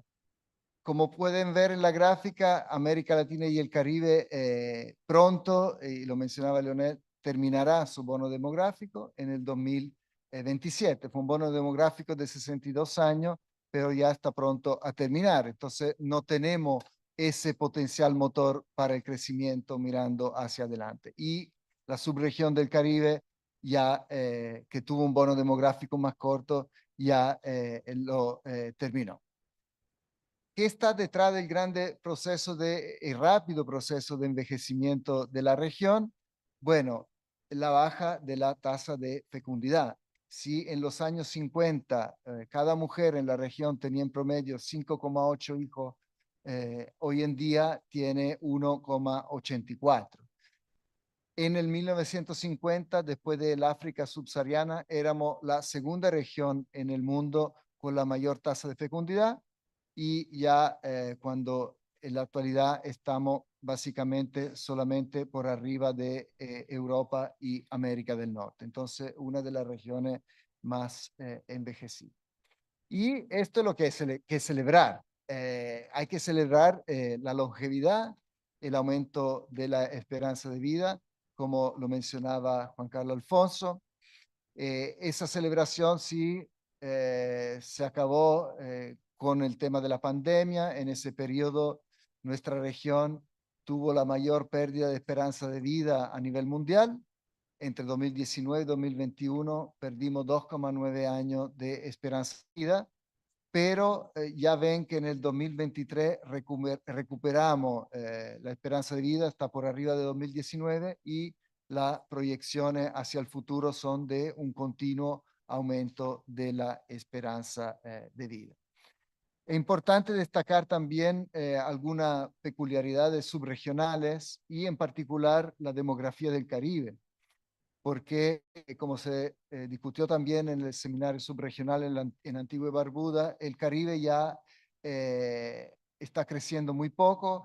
La tasa de crecimiento ha bajado del 0,6% en el 2000 a 0,37 actualmente, y a partir de 2038 ya tendrá un crecimiento demográfico negativo. Entonces, hay varios países en el Caribe, 7 ya, que están experimentando un decrecimiento de su población y a futuro esto aumentará. Y esto también está conectado con las tendencias migratorias. Acá le mostramos el peso relativo de inmigrantes en verde y emigrantes en azul sobre la población total de las subregiones. Y como ven, en el Caribe los emigrantes representan el 21% de la población total, o sea, eso también contribuye, más allá de la baja de la fecundidad, a la baja de la población. Seguido, por supuesto, por Centroamérica con 9%. En la inmigración también el porcentaje relativo mayor se da en el Caribe con 3,7%, seguido por América del Sur con 2,5%. Obviamente el panorama acá es de que muchos países que tradicionalmente eran expulsores de migración ya están recibiendo en nuestra región muchas personas migrantes, pensemos en Colombia, en Ecuador o en Perú. Y finalmente, sobre tendencias demográficas, también recordar, y tenemos un capítulo sobre desigualdades territoriales, que nuestra es la segunda región más urbanizada del mundo, ¿verdad? Tenemos el 82% de la población que vive en áreas urbanas. Esto tiene enorme implicancia para las políticas públicas y con diferencias subregionales, siendo América del Sur la que tiene las mayores tasas. Entonces, pasando ya al seguimiento regional del consenso de Montevideo, vamos a intentar pasar capítulo por capítulo y partiendo por el capítulo A sobre la integración plena de la población al desarrollo. Por supuesto, tenemos todavía enormes retos que son estructurales, de pobreza, de desigualdad, que se agudizaron, ¿verdad? Con la pandemia. Ahí están los datos de la CEPAL. Entre 2018 y 2021 aumentó la pobreza extrema. No obstante, los países no se quedaron de brazos cruzados, implementaron múltiples políticas públicas, principalmente durante la pandemia, la transferencia monetaria de emergencia, y también implementan de manera más estructural también programas para grupos poblacionales específicos y con enfoque territorial. La pobreza, por supuesto, se distribuye de distinta manera entre los distintos grupos de la población, y acá traemos el gráfico sobre las diferencias y las desigualdades de género. Sabemos que las mujeres sufren mayores tasas de pobreza en edad de 20 a 59 años respecto a los hombres. Y también el capítulo A atañe el tema de la institucionalidad en población y desarrollo, y ustedes están justamente acá, muchos puntos focales a cargo de esos temas, y hay una gran variedad en la región. La institución a cargo del tema de población y desarrollo puede ser el Ministerio de Relaciones Exteriores, del Interior, Desarrollo Social, Mujer, Salud, Instituto de Estadística. Esto es muy distinto a otras áreas del quehacer público. También hay una gran diversidad en cuanto a los mecanismos de coordinación interinstitucional, y muy importante está el tema de cómo participa la sociedad civil a nivel nacional, y ahí hay ocasiones en que participa directamente en el mecanismo de coordinación nacional, mientras que hay otra instancia donde se hace a través de consultas, de talleres, de encuestas o de personas informantes clave. Y muchas veces el trabajo con sociedad civil, el más común es por temas, por ejemplo, sobre temas de derechos de las mujeres o de niños, niñas y adolescentes. Por supuesto, también la academia, se reporta en el Informe Nacional de Voluntarios, ha participado en distintos grados. Pasando ya al capítulo B sobre niña, adolescente y jóvenes. Aquí primero celebrar algunos logros, no hay que esconderlo, hemos mejorado algunos indicadores clave. La tasa de mortalidad en la niñez ha disminuido, ahí el gráfico a la izquierda, y también hay que celebrar la baja de la tasa de fecundidad adolescente, que pasó del 73 por mil en el año 2010 a 51,4 en la actualidad. No obstante, tanto como se mencionó en la mesa de alto nivel, hay desigualdades al interior de grupos socioeconómicos o étnicos raciales, sino que también en cuanto a la fecundidad adolescente, si bien celebramos la baja, hay que destacar que todavía tenemos una tasa que es un 24% mayor que el nivel mundial. O sea, sigue siendo un gran problema. La brecha se ha cerrado, era mayor respecto al nivel mundial en 2010, 41%, pero sigue muy amplia. Y por supuesto, todavía tenemos enorme reto en la realización de los derechos y el bienestar de niñas, niños y adolescentes en múltiples ámbitos, ¿verdad? Desde los mayores niveles de pobreza, la violencia y los grandes retos en distintos ámbitos de la política pública. En cuanto a juventud, sabemos que de manera estructural la juventud tiene mayores tasas de desempleo respecto a los otros grupos de población. En la pandemia aumentó mucho el desempleo juvenil. Lo positivo es que la tasa de desocupación se ha recuperado bastante rápidamente. Estábamos en el 2022 con una tasa menor a la de 2019. Pero nuevamente hay enormes desigualdades, principalmente la de género. Las jóvenes mujeres tienen tasa mucho mayor. Pueden ver a nivel regional un 17,4% para las mujeres, y también hay desigualdades a nivel subregional. Nuevamente en el Caribe las tasas de desocupación juvenil son mucho mayores, y así como las mujeres en el Caribe tienen tasa tan alta como alrededor del 29%. El capítulo C atañe a la persona mayor, el envejecimiento y la protección social.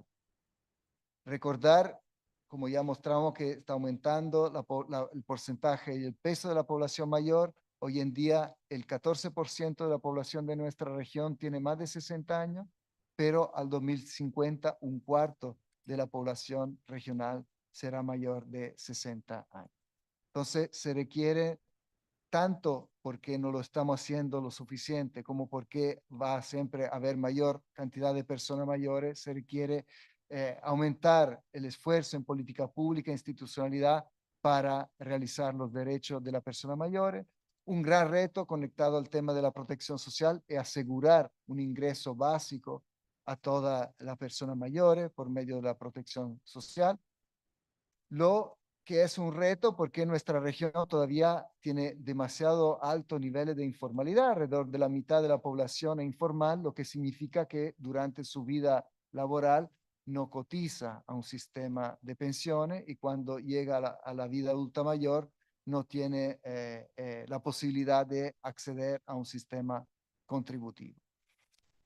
Hay esfuerzo en la región. Alrededor del 5,3% del PIB en la región se destina al gasto público del gobierno central a protección social, y gran parte de ello es destinado al gasto en persona mayor. Pero el dato que complica es esto, de qué porcentaje de la persona mayor tienen pensiones suficientes, ¿sí? Cuando por pensiones suficientes entendemos que tienen acceso a una pensión y que ésta supera el valor de la línea de pobreza. Bueno, acá mostramos que en la región actualmente entre las mujeres el 44% de las mujeres tienen pensión insuficiente y el 38% de los hombres tienen pensión insuficiente. Entonces es un gran reto con fuerte barrera de género, porque para la mujer la inserción en el mundo laboral y sobre todo de manera formal es más compleja, y ustedes pueden ver sí que hubo una cierta mejoría respecto al 2015, pero todavía tenemos que hacer mayores esfuerzos. Pasando al gran tema de los derechos sexuales y reproductivos, desde los informes nacionales y los datos a nuestra disposición, podemos ver que tenemos retos tanto en la parte normativa y legislativa como en las políticas públicas. Aquí ustedes pueden ver un indicador que es un indicador oficial de los Objetivos de Desarrollo Sostenible sobre el porcentaje de disponibilidad de leyes y reglamentos que garantizan a la mujer un acceso pleno e igualitario a los servicios de salud sexual y reproductiva y a la información en distintos ámbitos. Ahí pueden ver el promedio regional, 75%, o sea, hasta en la parte normativa y reglamentaria tenemos grandes retos, y los avances son mayores en América del Sur, donde hay un 90% de avance, y los retos mayores en el Caribe, donde el avance es solamente del 54%. En cuanto a indicadores de salud sexual y reproductiva, por supuesto tenemos que siempre mirar a la tasa de mortalidad materna.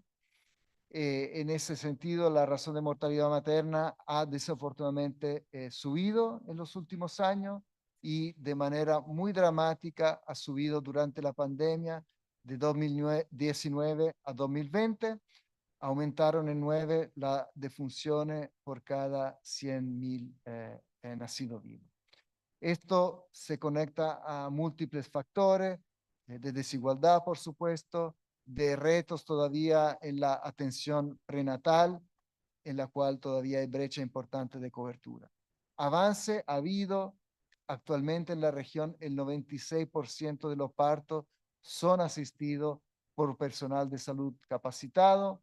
Ha aumentado, si bien levemente, la demanda de planificación familiar satisfecha con método moderno, y también los reportes nacionales nos informan de estrategia exitosa para integrar los programas contra el VIH y la salud sexual y reproductiva. Si bien, como mencionaba la colega de ONUCIDA, hay sectores de la población, como los hombres que tienen sexo con otro hombre, donde el VIH está muy presente.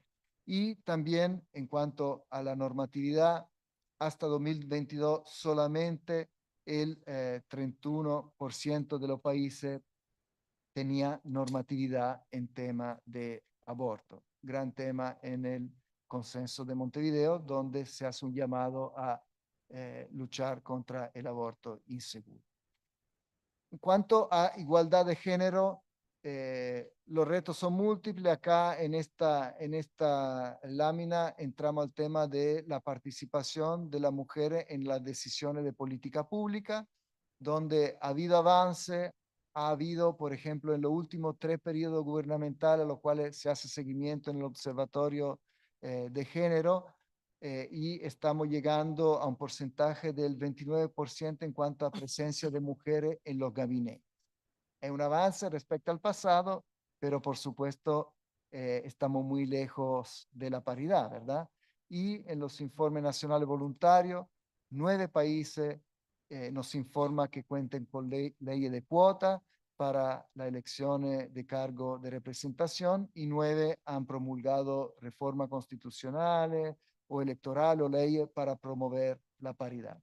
Aquí nos concentramos el porcentaje de mujeres en el espacio público y específicamente en los gabinetes, pero hay ámbitos donde el porcentaje de mujeres es mucho menor. Por ejemplo, en las alcaldías, actualmente en América Latina solamente están como alcalde el 16%, las mujeres representan el 16%.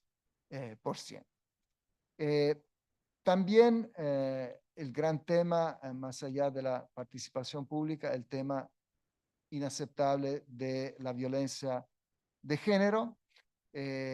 Según los datos, alrededor del 7% de las mujeres reportan en el último año haber sido víctimas de violencia física o sexual por parte de su pareja, y la violencia generalizada lleva a expresiones tan extremas como el femicidio, que aquí también traemos los datos del Observatorio Regional de Género, o también a otras formas que han sido mencionadas anteriormente, como los matrimonios infantiles y las uniones tempranas. Y también en cuanto a violencia, destacamos con especial atención la violencia contra la población LGBTIQ+. En cuanto al capítulo F sobre migración internacional, el Consenso de Montevideo fue precursor. Hoy en día tenemos el Pacto Mundial para la Migración Segura, Ordenada y Regular, que fue aprobado en 2018. Eso no existía al momento de la aprobación del Consenso de Montevideo. Por supuesto, se comparte la mirada de,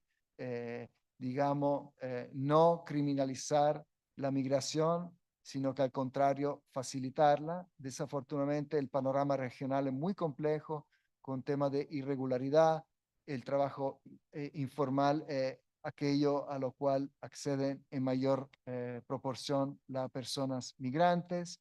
Y entonces, en los informes nacionales voluntarios se destaca, y es una política pública necesaria, si bien no suficiente para incluir a la persona migrante en nuestro país, justamente el tema de la regularización migratoria. Ahí están los informes nacionales voluntarios que reportan de estas políticas públicas, y también mencionar que hay mecanismos, tanto a nivel regional como subregional, como la Conferencia Suramericana de Migraciones, la Conferencia Regional de Migraciones, el proceso de Quito, que buscan justamente contribuir a esto de la migración segura, ordenada y regular. Pero la realidad está bien lejos de esa. Las personas migrantes son uno de los grupos más vulnerables en nuestros países. Su vulnerabilidad es tan alta que caen a ser víctimas de trata y tráfico de personas. Ahí están los datos de las víctimas detectadas. Y también las personas migrantes contribuyen de manera muy positiva al desarrollo de nuestros países, tanto cuando vienen a trabajar en nuestros países como cuando envían remesa a los países de origen, pero todavía está el desafío de bajar el costo de las remesas. Ahí está el costo promedio de enviar una remesa de $200 como proporción del monto remitido, y ven que en algunos países ya hasta supera el 8% de la remesa. Entonces son valores demasiado altos y es un gran reto. El capítulo de desigualdades territoriales nos invita a tener una mirada integral de nuestro territorio frente a una realidad donde todavía alrededor del 18% de nuestra población vive en barrios marginales, asentamientos improvisados o viviendas inadecuadas. Este porcentaje, además, como ustedes ven, no ha bajado, y por ende los déficits urbanos representan un dilema de política pública que todavía tenemos que abordar.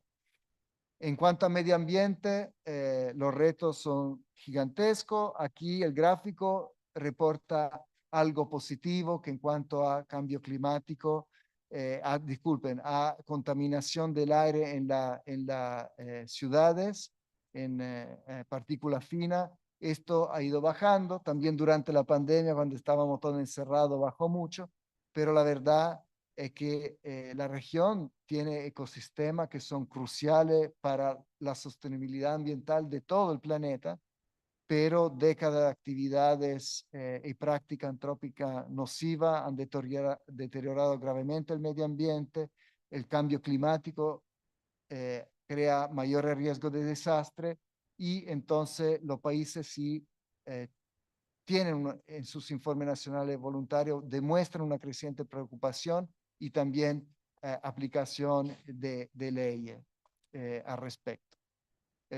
Capítulo sobre los pueblos indígenas, ya lo escuchamos en la mesa de alto nivel. Hay 58 millones de personas indígenas que representan más del 10% de la población. La población indígena va aumentando, es muy diversa, hay más de 800 pueblos indígenas, algunos amenazados de extinción, y todavía sufren niveles muy superiores de pobreza, lo pueden ver en el gráfico. Entonces la brecha étnica sigue siendo muy, muy profunda, y también con grandes retos que también se mencionaron en salud sexual y reproductiva, y acá se muestran que las jóvenes de 15 a 19 años que son madres, hay mucho mayor porcentual entre la mujer indígena que la no indígena. En cuanto a la población afrodescendiente, en este caso también hay brecha de pobreza, mucha mayor pobreza respecto a los no afrodescendientes. Le reportamos acá solamente 6 países, porque desde la encuesta de hogares todavía hay que hacer avance para medir tanto la población indígena como la afrodescendiente, y es un llamado que siempre hacemos y colaboramos desde la CEPAL con los países para mejorar la disponibilidad de datos. Desde los censos de población, podemos contabilizar la cantidad de población afrodescendiente que actualmente representa alrededor del 24% de la población total de la región, 154 millones de personas. Se ha avanzado en cuanto a reconocimiento de la población afrodescendiente y en materia de institucionalidad, pero todavía tenemos que hacer más para los derechos humanos y el combate al racismo.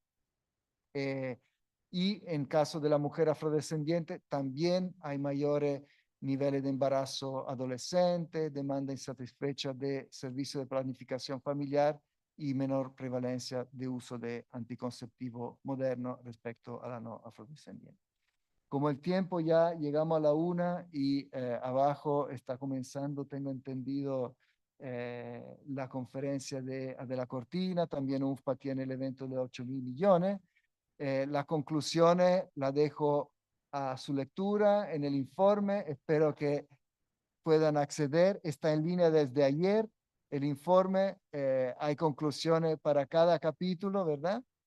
Y sí, quiero destacar la grande conclusión del informe que justamente van un poco en línea con lo que es la evaluación que se hizo anteriormente. A 10 años de su adopción, ¿cuál ha sido el gran aporte del Consenso de Montevideo? Exactamente aquello de visibilizar las grandes desigualdades que existen en la región en función del nivel socioeconómico, la edad, el territorio de residencia, la identidad de género, el origen étnico, racial, la orientación sexual, la condición migratoria, la discapacidad, entre otras dimensiones. Si pensamos en la Agenda 2030, yo creo que el Consenso de Montevideo es muy sinérgico porque justamente empuja a visibilizar las condiciones especiales de los distintos grupos de población. Y también ha sido un verdadero impulso para la adopción de políticas públicas con enfoque de derecho, con perspectiva de género, con perspectiva intercultural y de interseccionalidad y, por supuesto, para avanzar ámbitos de política que en la Agenda 2030 no están suficientemente representados como los derechos de salud sexual y reproductiva. Así que muchísimas gracias.